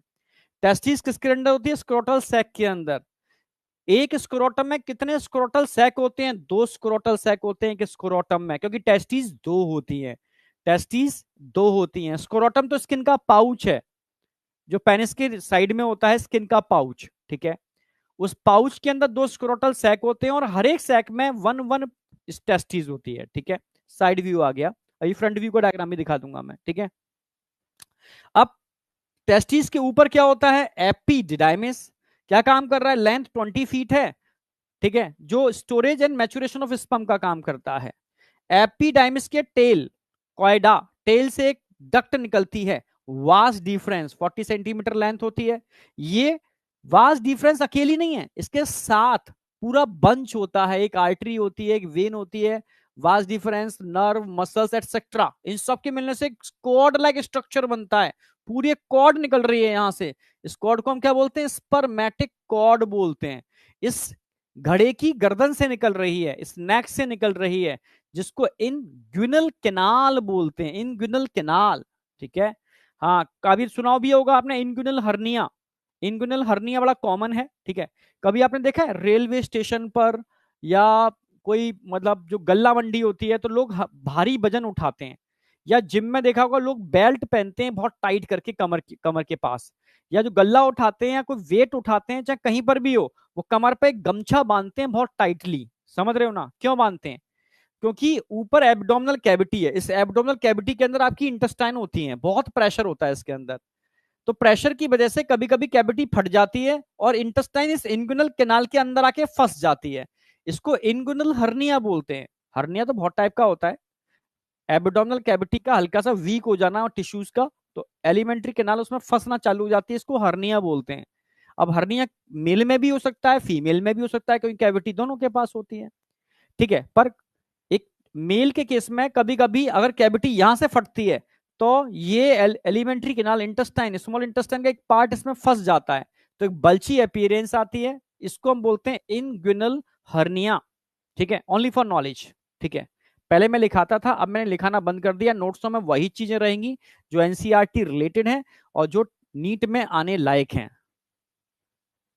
स्पर्म बनते कैसे हैं, संडे को कराने वाला हूं स्पर्मेटोजेनेसिस के अंदर। ये तो ओवरव्यू है, डिटेल थोड़ी ना है, ओवरव्यू है। इस ओवरव्यू के बाद हम डिटेल लेके चलेंगे स्टेप बाय स्टेप। ठीक है, ये तो ओवरव्यू है। ठीक है, तो समझ में आ गया होगा, एपिडाइमिस क्लियर है। ठीक है, अब वास डिफरेंस यहां से होती हुई क्योंकि यूरिटर के ऊपर अभी मैंने एक्सक्रीटरी सिस्टम में कराया था, क्या होता है, यूरिटर होता है ब्लडर के ऊपर, एक इधर होगा एक इधर होगा। तो इससे कॉइल करता हुआ, कुंडली बनाता हुआ, ये आया हुआ क्वेश्चन है, ये क्वेश्चन आया हुआ है, ध्यान रखना, स्ट्रक्चर के ऊपर। तो यहां कुंडली बनाते हुई वास डिफरेंस एक एम्पुलरी लाइक स्ट्रक्चर में खुलती है, जिसमें स्पर्म स्टोर हो जाते हैं, ये वास डिफरेंस का ही पार्ट है। एम्पुला की डक्ट और ये ग्लैंड है, सेमिनल वेसिकल, ऐसा ही स्ट्रक्चर एक इधर भी होगा, पर मैंने हाफ बनाया है, हाफ नहीं बनाया, ठीक है। तो ठीक है, इनके मिलने से कॉमन डक्ट बनती है, इसको इजैक्यूलेटरी डक्ट बोलते हैं, जो यूरेथ्रा में सीमन को इजैक्यूलेट करती है, ट्रांसफर करती है, इसको हम इजैक्यूलेटरी डक्ट बोलते हैं, ठीक है। तो ये वाला पार्ट क्लियर हो गया, हाफ। अब हम इधर आते हैं, मेल सेक्स एक्सेसरी ग्लैंड, एक तो ये हो गई सेमिनल वेसिकल, एक इधर है, वन पेयर। प्रोस्टेट सिंगल होती है, सिंगल होती है, एक गोल पूरी गेंद की तरह होती है। ये बल्बो यूरेथ्रल है, जिनको हम काउपर्स भी बोलते हैं, बल्बो यूरेथ्रल या काउपर्स, ये भी पेयर में होते हैं, ठीक है। मेल में यूरेथ्रा को यूरिनो जेनाइटल डक्ट बोलते हैं, एक बात क्लियर हो गई। अब यहां पर ये टिश्यू दिख रहे हैं ना, इन टिश्यू के अंदर ब्लड वेसल्स होती हैं, इनमें क्या होती हैं, blood vessels, highly vascular tissue होते हैं जिनमें ब्लड वेसल्स होती हैं, और इन ब्लड वेसल्स में ही जगह जगह ब्लड साइनस बने होते हैं, ठीक है, जिसमें ब्लड का फ्लो होने से पेनिस में इरेक्शन होता है, जो मैं डिटेल में पढ़ाऊंगा, ठीक है, इरेक्शन ऑफ पेनिस मैकेनिज्म के अंदर, ठीक है। तो ये ब्लड वेसल्स हो गए, ठीक है, ये सब इरेक्टाइल टिश्यू है, ये भी इरेक्टाइल टिश्यू है, और ये भी इरेक्टाइल टिश्यू है, इन दोनों की वजह से पेनिस में इरेक्शन होता है, तो इनको हम इरेक्टाइल टिश्यू बोलते हैं, क्योंकि एनसीईआरटी ने टर्म यूज किया है।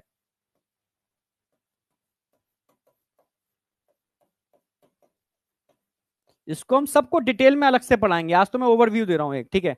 Erectile tissue, both are erectile tissue, ठीक है, यूरेथ्रा के अराउंड, ठीक है, और ये इधर भी होते हैं, दोनों साइड होंगे, ठीक है।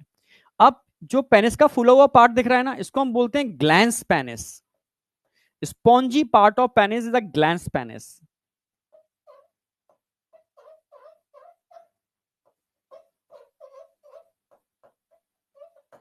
ठीक है। और ग्लैंस पेनिस को कवर करने के लिए एक फोल्ड ऑफ स्किन होता है, फोल्ड ऑफ स्किन,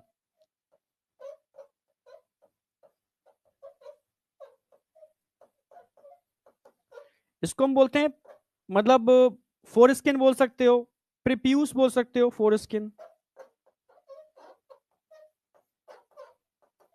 ठीक है, मतलब फोल्ड होता है इसका कवर करने के लिए। और यूरेथ्रा की जो ओपनिंग होती है ना, ओपनिंग, इसको हम बोलते हैं यूरेथ्रल मिएटस, ठीक है, या ऑरिफाई, कुछ भी बोल सकते हो।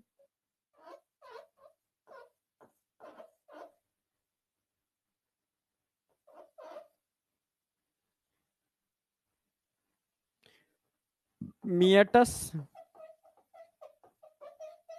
या ऑरिफाई, कुछ ही बोलो, यूरेथ्रल मिएटस या ऑरिफाई, ठीक है।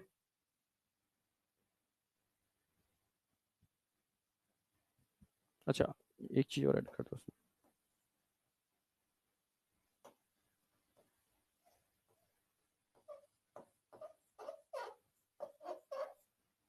मिएटस या ऑरिफाई, ओपनिंग ऑफ यूरेथ्रा, बस ये कंप्लीट हो जाता है। एनसीईआरटी पूरी कवर्ड है, पूरी कवर्ड है, पूरी कवर्ड है, पूरी कवर्ड है, पूरी कवर्ड है, कुछ भी बच नहीं रहा है, सारे क्वेश्चन सॉल्व हो जाएंगे आपके इस डायग्राम से। इस डायग्राम में कोई डाउट है तो मुझे बताओ, फिर मैं आगे बढ़ूंगा। इस डायग्राम में कोई डाउट है?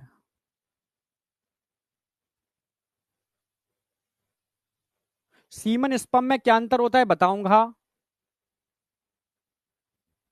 हाँ, यहाँ पर लूप बनाती है, ये लूप बना रही है, यहाँ पर ये लूप बन रहा है, यहाँ से होती है, ये लूप बना रही है, ये लूप है, इस लूप पर क्वेश्चन एक बार आया हुआ था, इसलिए डायग्राम में मैंने ऐड करना चालू कर दिया, और एनसीईआरटी में भी ये लूप बन के दिखा रहा है, एनसीईआरटी में भी ये लूप दिख रहा है, आप समझ रहे हो। अभी डायग्राम में दिखाऊंगा, एनसीईआरटी के डायग्राम में, टेंशन मत लो, ठीक है, यहाँ लूप बन रहा है।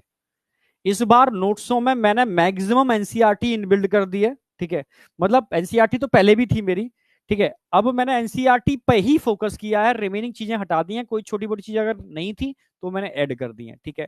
तो थोड़ा सा आपको चेंज देखने को मिलेगा, ठीक है। इंग्युनल हर्निया में स्पर्म नहीं बनता है क्या? अरे भाई स्पर्म क्यों नहीं बनेगा?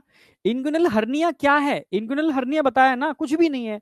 इंटेस्टाइन का एक पार्ट कैनाल में फंस जाता है आकर के, ठीक है, थोड़ी देर में रिलैक्स होते ही फिर ऊपर भी निकल जाता है, फिर फंस जाता है, निकल जाता है। ये है हर्निया, जिसमें सिंपल से एक सर्जरी होती है, कट लगा के पैच लगा देते हैं, ठीक है, जो कैविटी फट गई थी, कैविटी में ब्रेक हो गया था, इंटेस्टाइन निकलती, वहीं पैच लगा देते हैं, सिंपल सी बात है। जैसे टायर के अंदर ट्यूब होता है, ट्यूब में पंचर हो जाएगी तो क्या लगाओगे आप?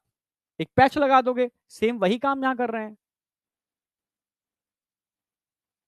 इरेक्टाइल टिश्यू में आगे बताऊंगा। इरेक्टाइल टिश्यू वो टिश्यू होते हैं जो पेनिस के इरेक्शन के लिए रिस्पॉन्सिबल होते हैं, ठीक है।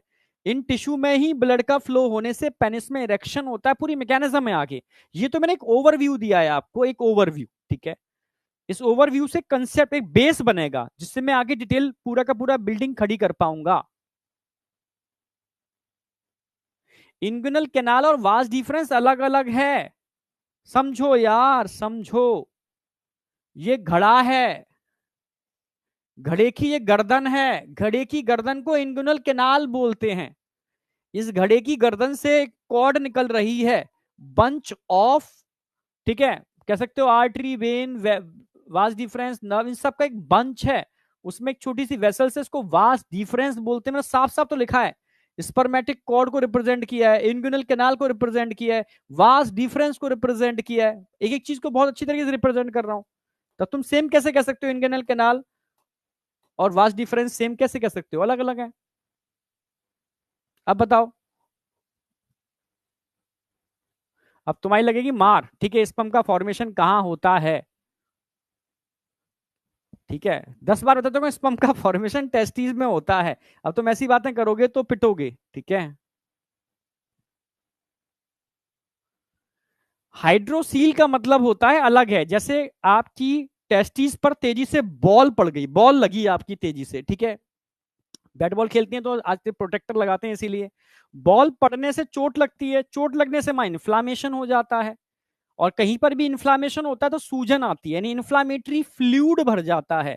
इन्फ्लामेशन की वजह से फ्लूइड भर जाता है उसमें, इसको हाइड्रोसील बोलते हैं, ड्यू टू, ठीक है, इन्फ्लामेशन मतलब चोट लग जाना, ठीक है, यानी कह सकते हो वहां पानी भर जाना, मतलब इन्फ्लामेटरी फ्लूइड का भर जाना। सिंपल सी बात है। कहीं भी बॉडी में स्वेलिंग आती है तो वो किस वजह से आती है? भाई चोट लग रही है, चोट लगने से इन्फ्लामेशन हो रहा है, इन्फ्लामेटरी फ्लूइड का डिपोजिशन हो रहा है। अरे प्यूबिक हेयर, यहाँ पर आ जाओ, ठीक है। तुम आगे भागोगे तो कोई मतलब नहीं है, ठीक है, चलो। ये टोटल 4 टेस्टिस होते हैं, क्या कर रहे हो भाई? मैं तो सोच रहा था तुम्हें बेसिक चीजें आती होंगी। टेस्टिस 4 क्यों होंगे? ठीक है, 2 स्क्रोटल सैक होते हैं स्क्रोटम में, और हर एक स्क्रोटल सैक के अंदर एक टेस्टिस होती है, तो 2 ही टेस्टिस तो हुए, 4 कहां से हो गए?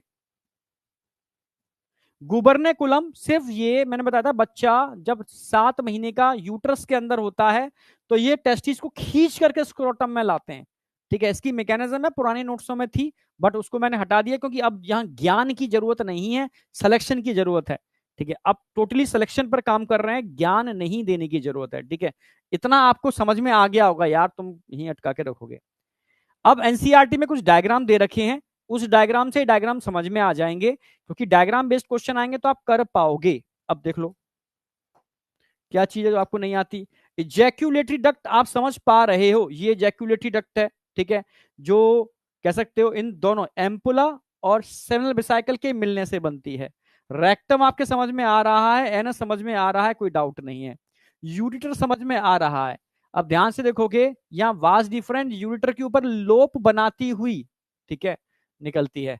सेमिनल वेसिकल आपके समझ में आ रही है, यूरिनरी ब्लैडर आपके समझ में आ रहा है। वास डिफरेंस ये क्या है, यहां से निकल रही है वास डिफरेंस, तो वास डिफरेंस भी समझ में आ रही है। प्रोस्टेट सिंगल ग्लैंड होती है, समझ में आ रही है। पेनिस मेल कॉपुलेटरी ऑर्गन है, समझ में आ रहा है। पेनिस के अंदर यूरेथ्रा समझ में आ रही है। Glans penis tip of penis को बोलते हैं। फोर स्किन, ठीक है, फोर स्किन जिसको प्रेप्यूस बोलते हैं, ये ग्लैंस पेनिस को कवर करता है। स्क्रोटम समझा ही दिया बहुत अच्छी तरीके से। स्क्रोटम में टेस्टिस होते हैं, समझ में आई चुकी है। बल्बो यूरेथ्रल या काउपर्स एक ही बात है, इन्हीं को काउपर्स ग्लैंड भी बोलते हैं।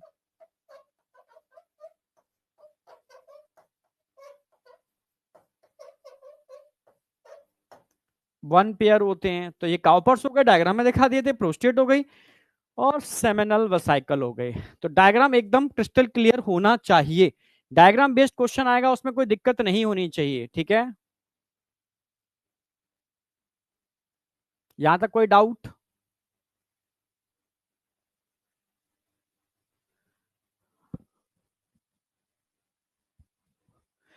इनके फंक्शन में आगे कराऊंगा ना, ग्लैंड डिटेल में पढ़ाऊंगा, संडे को कराऊंगा डिटेल में, तब सबके फंक्शन बताऊंगा। अब ये इन्होंने क्या दे रखा है, वो साइड व्यू था, ये फ्रंट व्यू है। तो फ्रंट व्यू में देखोगे दो टेस्टिस दिख रही हैं आपको, ठीक है। सेम ये स्ट्रक्चर इधर से भी आ रहा है, ये स्ट्रक्चर इधर से भी आ रहा है, दोनों मिलकर के यूरेथ्रा में खुल रहे हैं। अब ये फ्रंट व्यू आ गया प्रॉपर, ठीक है। तो फ्रंट व्यू में अच्छे से समझ पाओगे, जैसे यूरिटर है। अब देखो यहाँ वास्ट डिफरेंस है, लो बना रही है यहाँ पर, लो बना लिया उसने, ठीक है। लोप या लूप भी कर सकते हो, ठीक है। और एपिडाइमिस हो गई, ये वास्ट डिफरेंस हो गई, समझ ही आ रहे हो, ठीक है। ये एपिडाइमिस है, कॉइल्ड पार्ट होता है। रटी टेस्टिस टेस्टिस के अंदर होता है, अगली डायग्राम में बताने वाला हूं। टेस्टिकुलर लोब्यूल्स, ये भी इंटरनल स्ट्रक्चर ऑफ टेस्टिस में बताने वाला हूं। ग्लैंस पेनिस मैंने बता ही दिया। फोरस्किन आपके समझ में आई चुकी है। टेस्टिस क्लियर है, यूरिटर क्लियर है, बल्बो यूरेथ्रल पिछले वाले इसमें भी था, प्रोस्टेट भी था, और सेमिनल वेसाइकल भी थे, ब्लैडर भी था।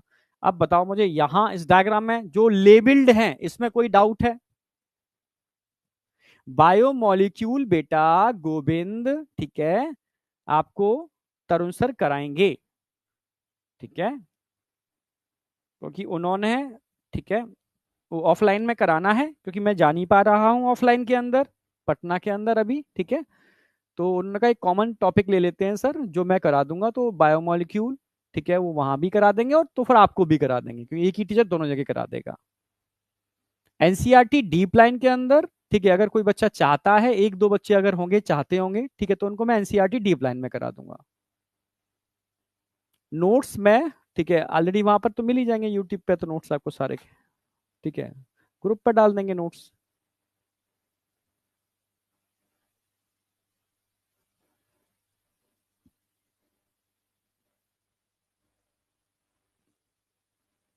यहां तक मुझे बताओ, मैं एक बात जानना चाह रहा हूं, यहां तक कोई चीज ऐसी है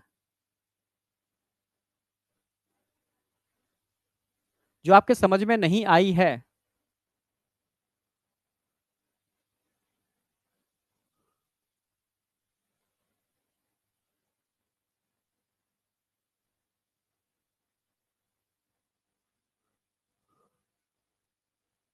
पिछला मैं दिखा दूंगा।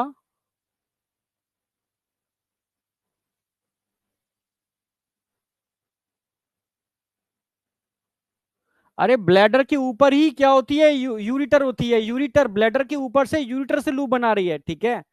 ब्लैडर के ऊपर लूप नहीं बनता, ब्लैडर में कनेक्ट हो रही है यूरिटर, उसके संग लूप बन रही है। ब्लैडर तो एक थैली है।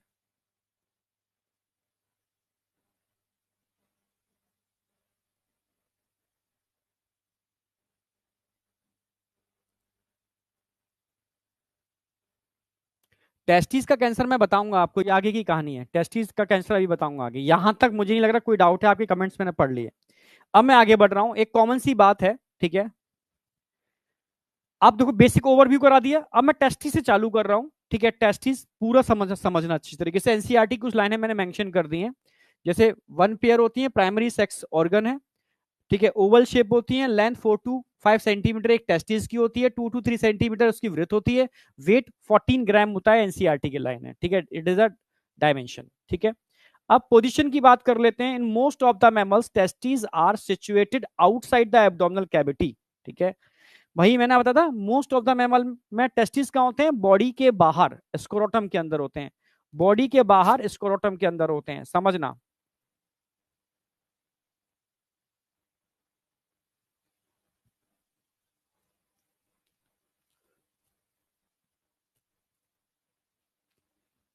बॉडी के बाहर स्क्रोटम के अंदर होते हैं, ठीक है, ओवल शेप होते हैं, लेंथ 4 to 5 सेंटीमीटर होती है, ब्रेथ 2 to 3 सेंटीमीटर होती है, वेट 14 ग्राम होता है, क्लियर है। Position in most of the mammals testis are situated outside the abdominal cavity within a pouch, उस पाउच को हम क्या बोलते हैं, स्क्रोटम बोलते हैं, क्लियर है। और हर एक स्क्रोटम में 2 स्क्रोटल सैक होते हैं, मैंने अभी जस्ट बता के चुका हूं आपको। 2 scrotal sac present in each scrotum. हाँ, अब क्वेश्चन सबसे ज्यादा आता है प्रोटोथीरिया। ये एक ऐसा मैमल्स है जो हम आपको अभी एनिमल किंगडम में पढ़ा के चुके हैं। याद हो, प्रोटोथीरिया, डक बिल प्लेटिपस, याद आ गया? हाँ, समझ रहे हो? हाँ, 3 टाइप के मैमल बताए थे मैंने, याद आए? प्रोटोथीरियंस बताए थे मैंने। तो प्रोटोथीरिया एक्चुअल में रेप्टाइल जैसे होते हैं, पर इनके पास विदाउट निप्पल मैमरी ग्लैंड होते हैं, इस वजह से इनको हमने मैमल्स में डाल दिया। ठीक है, तो मैमल होते हुए भी टेस्टीज कहां होती हैं? एब्डोमिनल कैविटी के अंदर। बाद बाकी के मैक्सिमम, जैसे ये हो गए, एलिफेंट हो गया, वेल हो गया, एटसेट्रा, इनके अंदर छोड़ दो, पर क्वेश्चन इसी पर पूछेगा। ठीक है, प्रोटोथीरिया के आपके सिलेबस में है। तो इनके अंदर टेस्टिस एब्डोमिनल कैविटी के अंदर होती हैं, बाद बाकी के मैमल्स में एब्डोमिनल कैविटी के बाहर होती हैं। बाहर क्यों होती हैं? क्योंकि स्पर्मेटोजेनेसिस को बॉडी टेम्परेचर से 2 से लेकर के 2.5 डिग्री लो टेम्परेचर की रिक्वायरमेंट होती है। 2 से लेकर के 2.5 लोअर टेम्परेचर की रिक्वायरमेंट होती है। किससे? बॉडी टेम्परेचर से। बॉडी टेम्परेचर से नेसेसरी फॉर द स्पर्मेटोजेनेसिस, जो स्पर्मेटोजेनेसिस के लिए नेसेसरी है। क्यों? क्योंकि अगर टेस्टिस एब्डोमिनल कैविटी में रह गए, मान लो रह गए, तो टेस्टिस के लिए एब्डोमिनल कैविटी हायर टेम्परेचर है, 2 to 2.5 भी सही, हायर टेम्परेचर है। ठीक है, और इस हायर टेम्परेचर पर, भाई हाई टेम्परेचर पर कोई भी सेल अनकंट्रोल ग्रोथ कर सकती है, इसको हम कैंसर बोलते हैं। तो टेस्टिस में कैंसर तब हो सकता है जब टेस्टिस एब्डोमिनल कैविटी के अंदर ही रह जाएं, स्क्रोटम में डिसेंडिंग ना हो पाए, तब उस केस में ये होता है। कई बच्चे होते हैं, ठीक है, जिसके अंदर ये मैकेनिज्म नहीं होती, तो डॉक्टर कहते हैं 1 साल में अक्सर कर हो जाती है। ठीक है, नहीं भी होती तो हो जाती है। किसी किसी केस में पता ही नहीं चलता, तो टेस्टिस कैंसर होने की प्रोबेबिलिटी बढ़ जाती है। नहीं तो सर्जरी से डिसेंड कराने पड़ते हैं, ठीक है, टेस्टिस को। बहुत सारे केस होते हैं ऐसे केस में। ठीक है, तो समझ में आ गया। पर आप कहोगे सर इन एनिमल्स के अंदर, ये भी तो मैमल्स हैं, इनमें टेस्टिस अंदर क्या कर रहे हैं, जबकि सबके अंदर मोस्टली बाहर होते हैं। तो बेटा इवोल्यूशन की बात है।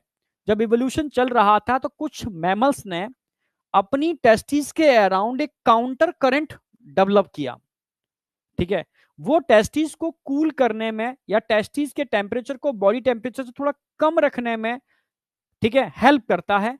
तो ऐसे एनिमल जो ये कर पाए, उनमें टेस्टिस एब्डोमिनल कैविटी के अंदर रह गए, और जो नहीं कर पाए उनमें टेस्टिस एब्डोमिनल कैविटी के बाहर आ गए। ये सिंपल सा डिफरेंस है। क्लियर है? बिल्कुल, हाँ, ये सिंपल सा डिफरेंस है, यही अंतर है और कोई अंतर नहीं है। कोई डाउट?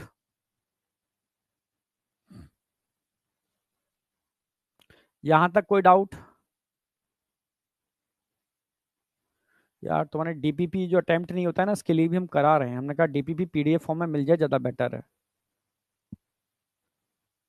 हाँ गोविंद बेटा, बिल्कुल।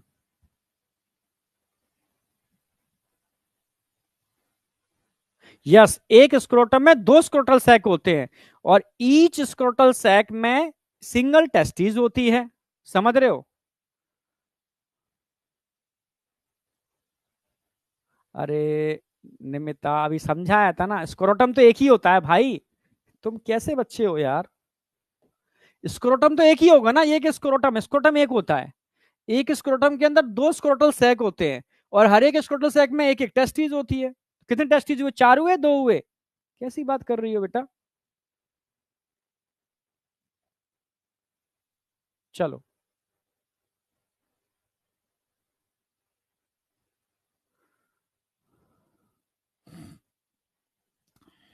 चलो यहां तक क्लियर है। कुछ बेवकूफ बच्चे हैं, मैं ऑलरेडी क्वेश्चन देता था पर आपने क्वेश्चंस की वैल्यू नहीं समझी। ठीक है, इसलिए क्वेश्चंस फिर मैंने अभी लास्ट में कुछ मैंने फिर आगे वो टाइप फॉर्म में इकट्ठे 200 250 देने चालू कर दिए। मैं लेक्चर के साथ देता था, आपको वैल्यू नहीं लगती थी, तो फिर मैंने उनको एक साथ क्वेश्चंस को मैं पीडीएफ की फॉर्म में ग्रुप पे डालना चालू कर दिए। अब आ जाओ, एक क्वेश्चन है एनसीईआरटी का नहीं है, एनसीईआरटी का नहीं है, पहले ही बोल दूं मैं, एनसीईआरटी का नहीं है, आउट ऑफ एनसीईआरटी है, पर नीट में पूछा गया है, एक नहीं 2 बार पूछा गया है, तो इसलिए मैंने थोड़ा सा यहां पर ऐड कर दिया है, कास्ट्रेशन। ठीक है, तुम में से कई बच्चे ग्रामीण क्षेत्र को बिलोंग करते होंगे 100%, पर अब जमाना चेंज हो गया है। मेरे जमाने में उस समय हल चला करते थे, और हल को खींचने के लिए हम बैलों को यूज किया करते थे, याद है अभी भी खूब अच्छे से। ठीक है, हल चल रहे हैं और खूब इसको घुमा घुमा करके, ठीक है, भगा रहे हैं हल को। हल गाड़ी भी चलाते थे, तो हम उस बैलगाड़ी में बैठ करके बहुत मतलब 3-4 किलोमीटर तक का रन भी करते थे, ठीक है। तो पटेला बांध दिया जाता था बैलों के पीछे, तो बैल पटेला को हम खड़े हो जाते थे तो पटेला मतलब घुमा करता था। बड़ा मतलब उस जमाने में यही चीज थी। ट्रैक्टर थे, पर ट्रैक्टर की फैसिलिटी हर कोई नहीं, मतलब एक प्रधान जो गांव का होता था वो उसके पास ट्रैक्टर होता था, कॉस्टली होता था, तो आम आदमी हलों को, उनको बैल्स को यूज करता था। तो बैल क्या होते हैं, समझ रहे हो? एक बुल होता है, एक बुल ऑक्स होता है। ऑक्स को हम बैल बोलते हैं, आप जानते हो। बुल सांड, ठीक है, सांड की एक फॉर्म है बैल, ठीक है।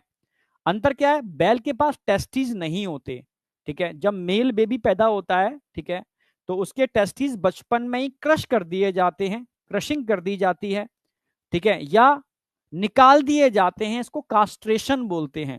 जिन भाई ग्रामीण क्षेत्रों में बैल की रिक्वायरमेंट होती थी तो ये चीजें की जाती थी, ठीक है, उस जमाने में। तो क्रशिंग ऑफ टेस्टिस या रिमूवल ऑफ टेस्टिस, इसको हम कास्ट्रेशन बोलते हैं, समझ रहे हो ना? हाँ, इसको हम कास्ट्रेशन बोलते हैं। तो एनिमल्स के अंदर ये चीज बड़ी कॉमन थी, ठीक है। जैसे गुड़ बनाने के लिए भाई, गन्ने का रस होता है, शुगर कैन जूस, उससे गुड़ बनाने के लिए बैलों को पहले घुमाया जाता था। अब तो मोटर आ गई, मशीनें आ गई, उससे काम चल रहा है, ठीक है। तो एक्चुअल में मशीनों ने उन बैल की जगह ले ली, समझ रहे हो? और फ्यूचर में जो एआई आएगा वो हम सबकी बहुत सारी जगह लेने वाला है, लेना स्टार्ट कर दिया, ठीक है। तो चीजें होंगी, समझ रहे हो? और एआई कहीं और वो तो हो गई, ठीक है। आए दिन डेवलपमेंट बढ़ता जा रहा है, ठीक है। तो नो डाउट पहले एआई पर रोक लगा दी गई थी, अब उसको फिर परमिट कर दिया गया ह्यूमन वेलफेयर के लिए। तो वही बुल का बुल ऑक में कन्वर्ट होना, इसको कास्ट्रेशन बोलते हैं, नीट में यही पूछा गया है।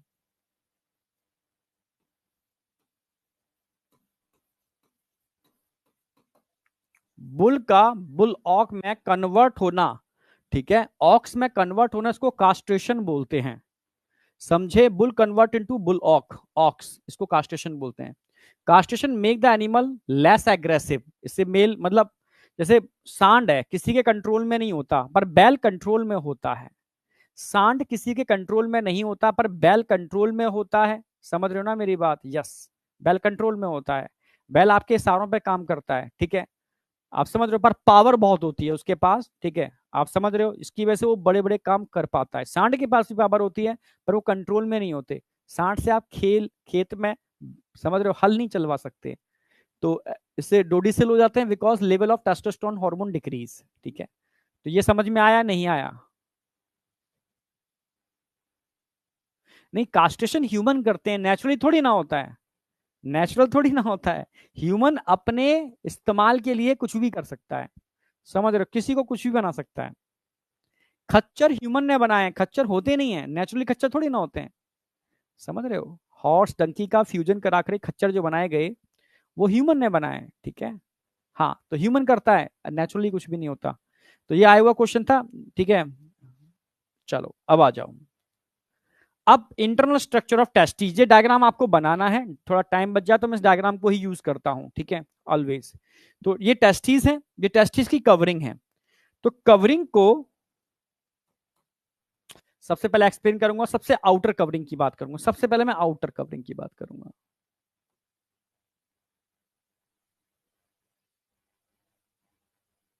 आउटर लेयर मतलब टेस्टिस में 3 लेयर होती हैं, ठीक है। जो सबसे आउटर लेयर है ये मिडिल लेयर है, ये सबसे इनर इनर लेयर है, ठीक है। तो आउटर लेयर है, इनके नाम है tunica vaginalis, tunica albuginea, tunica, ठीक है, वेस्कुलरिस। तो सेंटर में इधर आ जाओ, ठीक ठीक है, ट्यूनिका वेस्कुलरिस अंदर आ जाएगी, वेजिनालिस अंदर आ जाएगी, ठीक है। ट्यूनिका एल्ब्यूजिनिया, ट्यूनिका वेस, ठीक है, V A V, V A V, ये ट्रिक याद रखनी है। वेजिनलिस लास्ट में आएगा, एल्ब्यूजिनिया बीच में आएगा, सॉरी, वेजिनलिस एल्ब्यूजिनिया वेस्कुलरिस, इस तरीके से आपको याद रखना है, 3 लेयर है।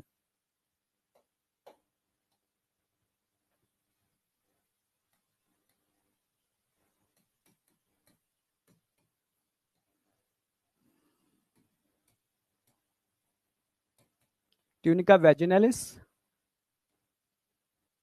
ठीक है, फिर सेंटर में आ जाओ, tunica,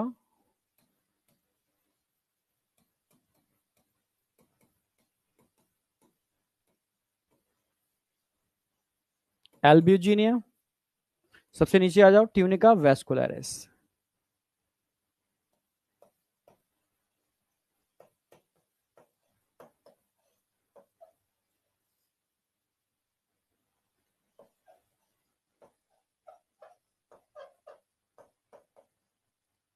tunica vascularis, tunica vaginalis, tunica albuginea और ट्यूनिका वेस्कुलरिस, ये 3 लेयर हैं। ठीक है, समझे?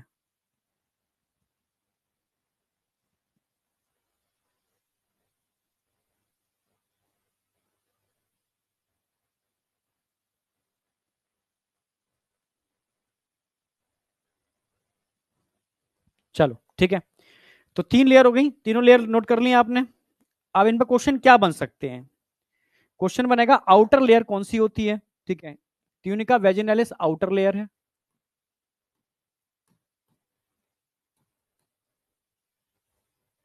एक ऐसी लेयर जो इनकम्प्लीट होती है, हाफली टेस्टिस को कवर करती है, तो इनकम्प्लीट लेयर है।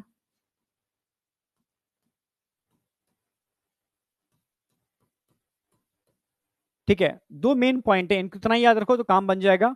वैसे डेंस इरेगुलर कनेक्टिव टिश्यू से मिलकर बनी होती है, पर जरूरत नहीं है उसकी। ठीक है, ट्यूनिका एल्ब्यूजिनिया, ट्यूनिका एल्ब्यूजिनिया पे एक ही क्वेश्चन बनता है, टेस्टिस के अंदर जो कंपार्टमेंट बनते हैं, समझना, टेस्टिस के अंदर कंपार्टमेंट होते हैं लगभग 250 कंपार्टमेंट। ठीक है, छोटे छोटे लोब्यूल्स। क्वेश्चन आता है which of the following layer responsible for formation of, ठीक है, लोब्यूल्स या कंपार्टमेंट ऑफ ईच टेस्टिस, तो आप बोलोगे tunica albuginea responsible for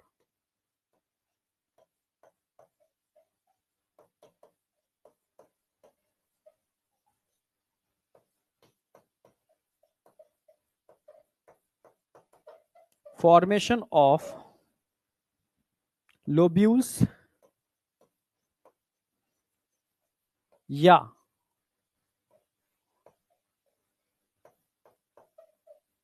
compartment, लगभग कितने?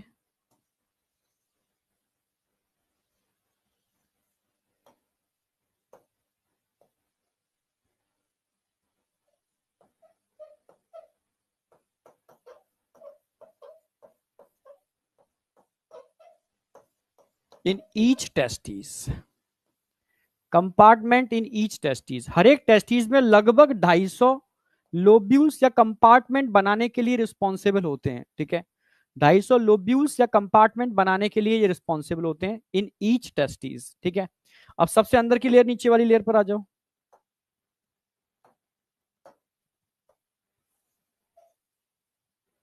ठीक है, इसको बोलते हैं ट्यूनिका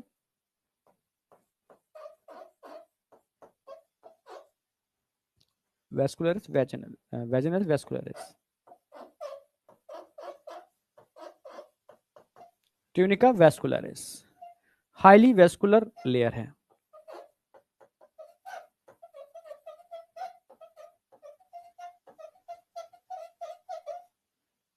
ठीक है, सबसे अंदर होती है, इसके अंदर होते हैं क्या? Seminiferous tubules. ये क्या है? Seminiferous tubules. हर एक कंपार्टमेंट में, ठीक है, सेमिनिफरस ट्यूब्यूल्स होते हैं लगभग 1 से लेकर के 3 तक इन ईच कंपार्टमेंट। ये एनसीईआरटी की लाइन है।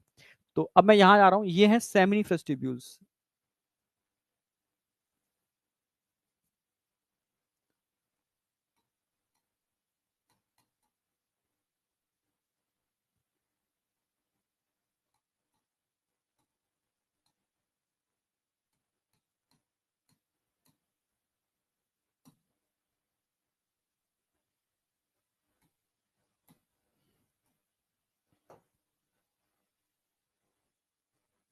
एक भी हो सकती है, 3 भी हो सकती है, इन ईच लोब्यूल्स।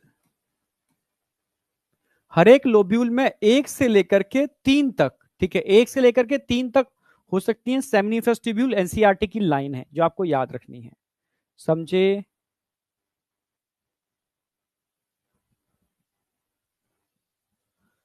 यहां तक कोई डाउट?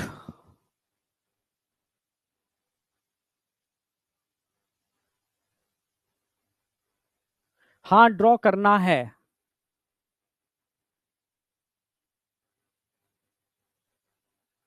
कई बच्चे क्या करते हैं, एक ही चीज को बार बार लिखते हैं, ठीक है, गलत है, ठीक है। यहां तक कोई डाउट है? No doubt.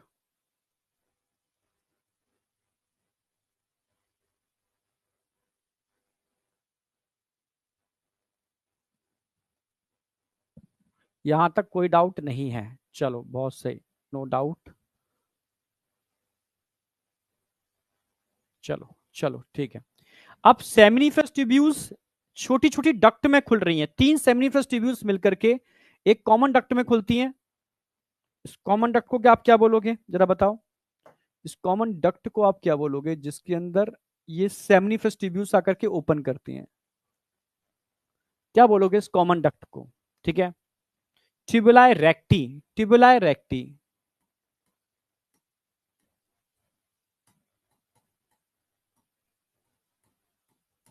ट्यूबुलाए recti, tubuli recti is a common duct, ठीक है, समझ रहे हो? Tubuli recti is a common duct.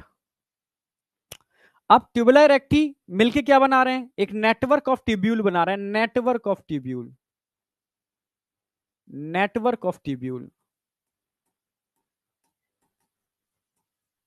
Network of tubules, network of tubules. और इस नेटवर्क ऑफ ट्यूब्यूल्स को हम बोलते हैं रटी टेस्टीज, इसको बोलते हैं नेटवर्क ऑफ ट्यूब्यूल को रटी टेस्टीज।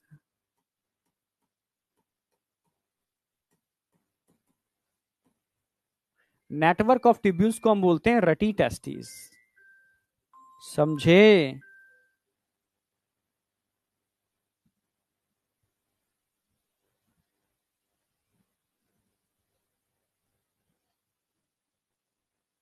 ठीक है, नेटवर्क ऑफ ट्यूब्यूल्स को बोलते हैं रटी टेस्टीज, क्लियर है बिल्कुल? अब सारे रटी टेस्टीज मिलकर के अगेन ट्यूब्यूल का नेटवर्क बना रहे हैं, फिर ट्यूब्यूल बना रहे हैं, ठीक है, इसको बोलते हैं वासा इफरेंसिया। क्या बोलते हैं इसको? वासा इफरेंसिया। ये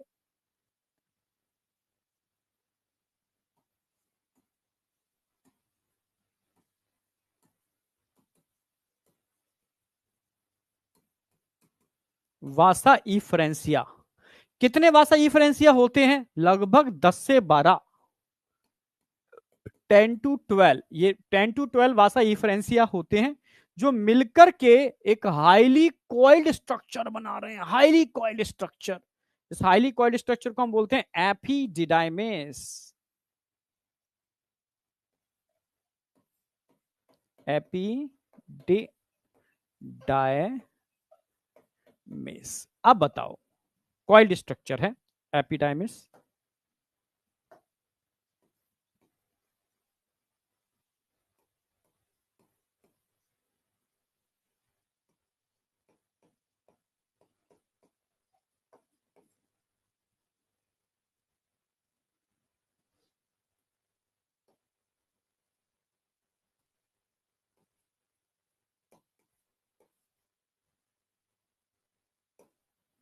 अब बताओ, यहां तक कोई डाउट है? यस या नो? यहां तक कोई डाउट? यहां तक बेटा कोई डाउट? बीएमएस। हाँ भाई, ये तो पूरा करा दूं, ये पूरा समझा दूं, उसके बाद आगे कल कराऊंगा, ठीक है, पर ये कंप्लीट कराना है मुझे। अब यहां से चालू होती है, अब ये पार्ट ऑफ एपिडाइमिस अब याद करने की जरूरत नहीं, एक जमाना था जब मैं कराता था। कैप्यूट, ठीक है, कॉइडा, कॉर्पस। कैप्यूट ऊपर वाला होता है, कॉर्पस बीच वाला होता है, कॉइडा नीचे वाला होता है। अब नहीं आएंगी इन चीजें, जा चुकी, जमाने गए, अब एनसीईआरटी बेस चल रहे हैं। अब यहां पर जो डक्ट निकल रही है इसको क्या बोलते हैं जरा बताओ, जो एपिडाइमिस निकलती है? वास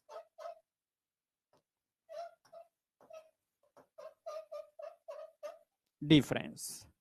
तो आपसे कहा जाए स्पर्म बन कहां रहे हैं? भाई सेमिनिफरस ट्यूब्यूल्स के अंदर क्या होता है? स्पर्मेटोजेनेसिस। इसके अंदर क्या होता है? स्पर्मेटोजेनेसिस। अच्छा आगे लिखा देता हूं, फ्लो ऑफ स्पर्म के अंदर स्पर्मेटोजेनेसिस। स्पर्मेटोजेनेसिस कहाँ होती है? सेमिनिफरस ट्यूब्यूल में। और यहां से स्पर्म कहां जाते हैं? ट्यूबुला इरेक्टी, फिर rete testis, vasa efferentia, epididymis and vas deferens. और वास डिफरेंस कहां पर ओपन करती है? Ejaculatory duct.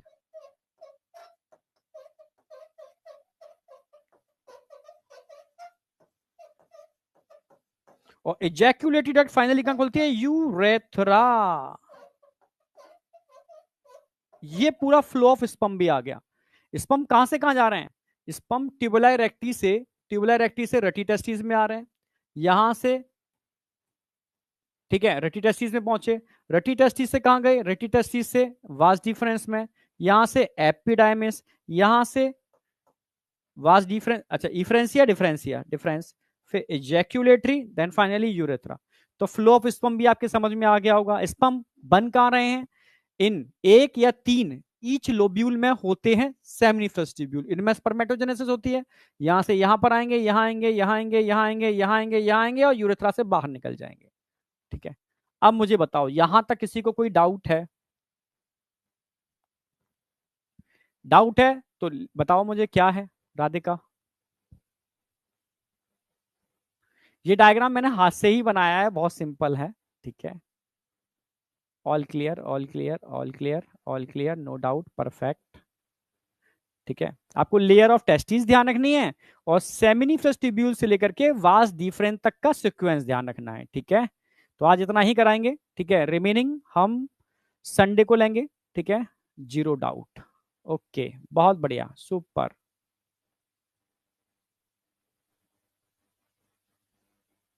देखो मेरी कोशिश रहती है टॉपिक को पूरा डेडिकेशन से इस तरीके से करा दो तुम्हारे ब्रेन में सेट हो जाए, फिर तुम किसी भी लेवल का क्वेश्चन करो, किसी भी दुनिया के किसी भी लेवल क्वेश्चन करो, एनसीईआरटी बेस्ड होना चाहिए लेटेस्ट पैटर्न के हिसाब से, और तुम छोड़ के नहीं आओगे, ये गारंटी मेरी है। तभी बच्चे, ठीक है, मतलब परफेक्टली फुल में से फुल मार्क्स ला पा रहे हैं। ठीक है, तो कुछ चीजें हैं जो मैं मतलब काफी कर लेता हूं मैंने तो इधर यहाँ पर। ठीक है, ट्रिक्स के ऊपर, जो ब्रेन के अंदर कैसे देखो पढ़ाना होता है, एक पढ़ना होता है, एक मतलब इस तरीके से चीजें जो हमारा ब्रेन कैच कर पाए। ठीक है, साइंस है इसके पीछे, तो वो आप समझते ही हो। ठीक है, तो उस पर आप बिलीव रखो। ठीक है, ये गारंटी है कोई क्वेश्चन आप कहीं छोड़ के नहीं आओगे, हर टाइप का क्वेश्चन लगा दोगे एनसीईआरटी बेस्ड हो। ठीक है, ये गारंटी है।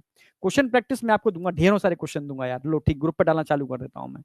कहा चाहो तो मैं हर एक स्लाइड के बाद लास्ट में, ठीक है, करीब क्वेश्चन पर मैं सारे क्वेश्चन सॉल्व नहीं कर पाऊंगा, क्योंकि 50 क्वेश्चन सॉल्व करूंगा तो थ्योरी नहीं हो पाएगी फिर आपकी। ठीक है, स्लाइड के बाद 50 क्वेश्चन दे दिया करूंगा होमवर्क के लिए, या तो आप ऐसे कर लो। ठीक है, क्योंकि 8-10 क्वेश्चन अगर मैं 10 क्वेश्चन 20 क्वेश्चन आपकी कराऊं प्रैक्टिस, तो कोई मतलब नहीं है उनका। ठीक है, प्रैक्टिस क्योंकि बायो की फिजिक्स केमिस्ट्री में कम क्वेश्चन प्रैक्टिस करा दिए हैं, समझ में आता है। बायो में आपको फटाफट फटाफट, क्योंकि हम थ्योरी हमने इस लेवल करा दी, किसी लेवल क्वेश्चन आप कर पाओगे। ठीक है, तो आपको एक नंबर ऑफ क्वेश्चन मिल जाए तो आप परफेक्टली चीजें कर पाओगे। समझ में आया? एक साथ दे दो। ठीक है, चलो एक साथ दे देता हूं मैं। ठीक है, एक साथ दे देता हूं, पर एक साथ देता हूं तो तुम्हें लगता है कि सर देते ही नहीं है, क्योंकि एक साथ तो मैं देता था। ठीक है, तुम्हें लगता है हम देते ही नहीं है। चलो ठीक है, तो आज इतना ही रखता हूं मैं। ठीक है, अब रिमेनिंग हम संडे को करा देंगे पूरा। ठीक है, thank you, all the best, मिलते हैं संडे को इवनिंग में। ठीक है, क्योंकि मॉर्निंग में आपका टेस्ट है, या तो इवनिंग में लगेगा, नहीं तो फिर मंडे से अगर मेरी क्लास रहेगी तो मंडे से कराऊंगा। अगर मंडे को क्लास नहीं है मेरी तो मैं संडे को क्लास लूंगा, ये मैं आपको बता दे रहा हूँ। ठीक है, पहले ही बोल दे रहा हूँ, मंडे को अगर मेरी क्लास है तो मंडे को कराऊंगा ही, अगर मंडे को क्लास नहीं है तो मैं संडे को लूंगा। ठीक है, ये मेरा मतलब है, बता दिया मैंने। ठीक है, okay okay okay okay okay, Sunday को इवनिंग में होगी क्लास, होगी तो ठीक है।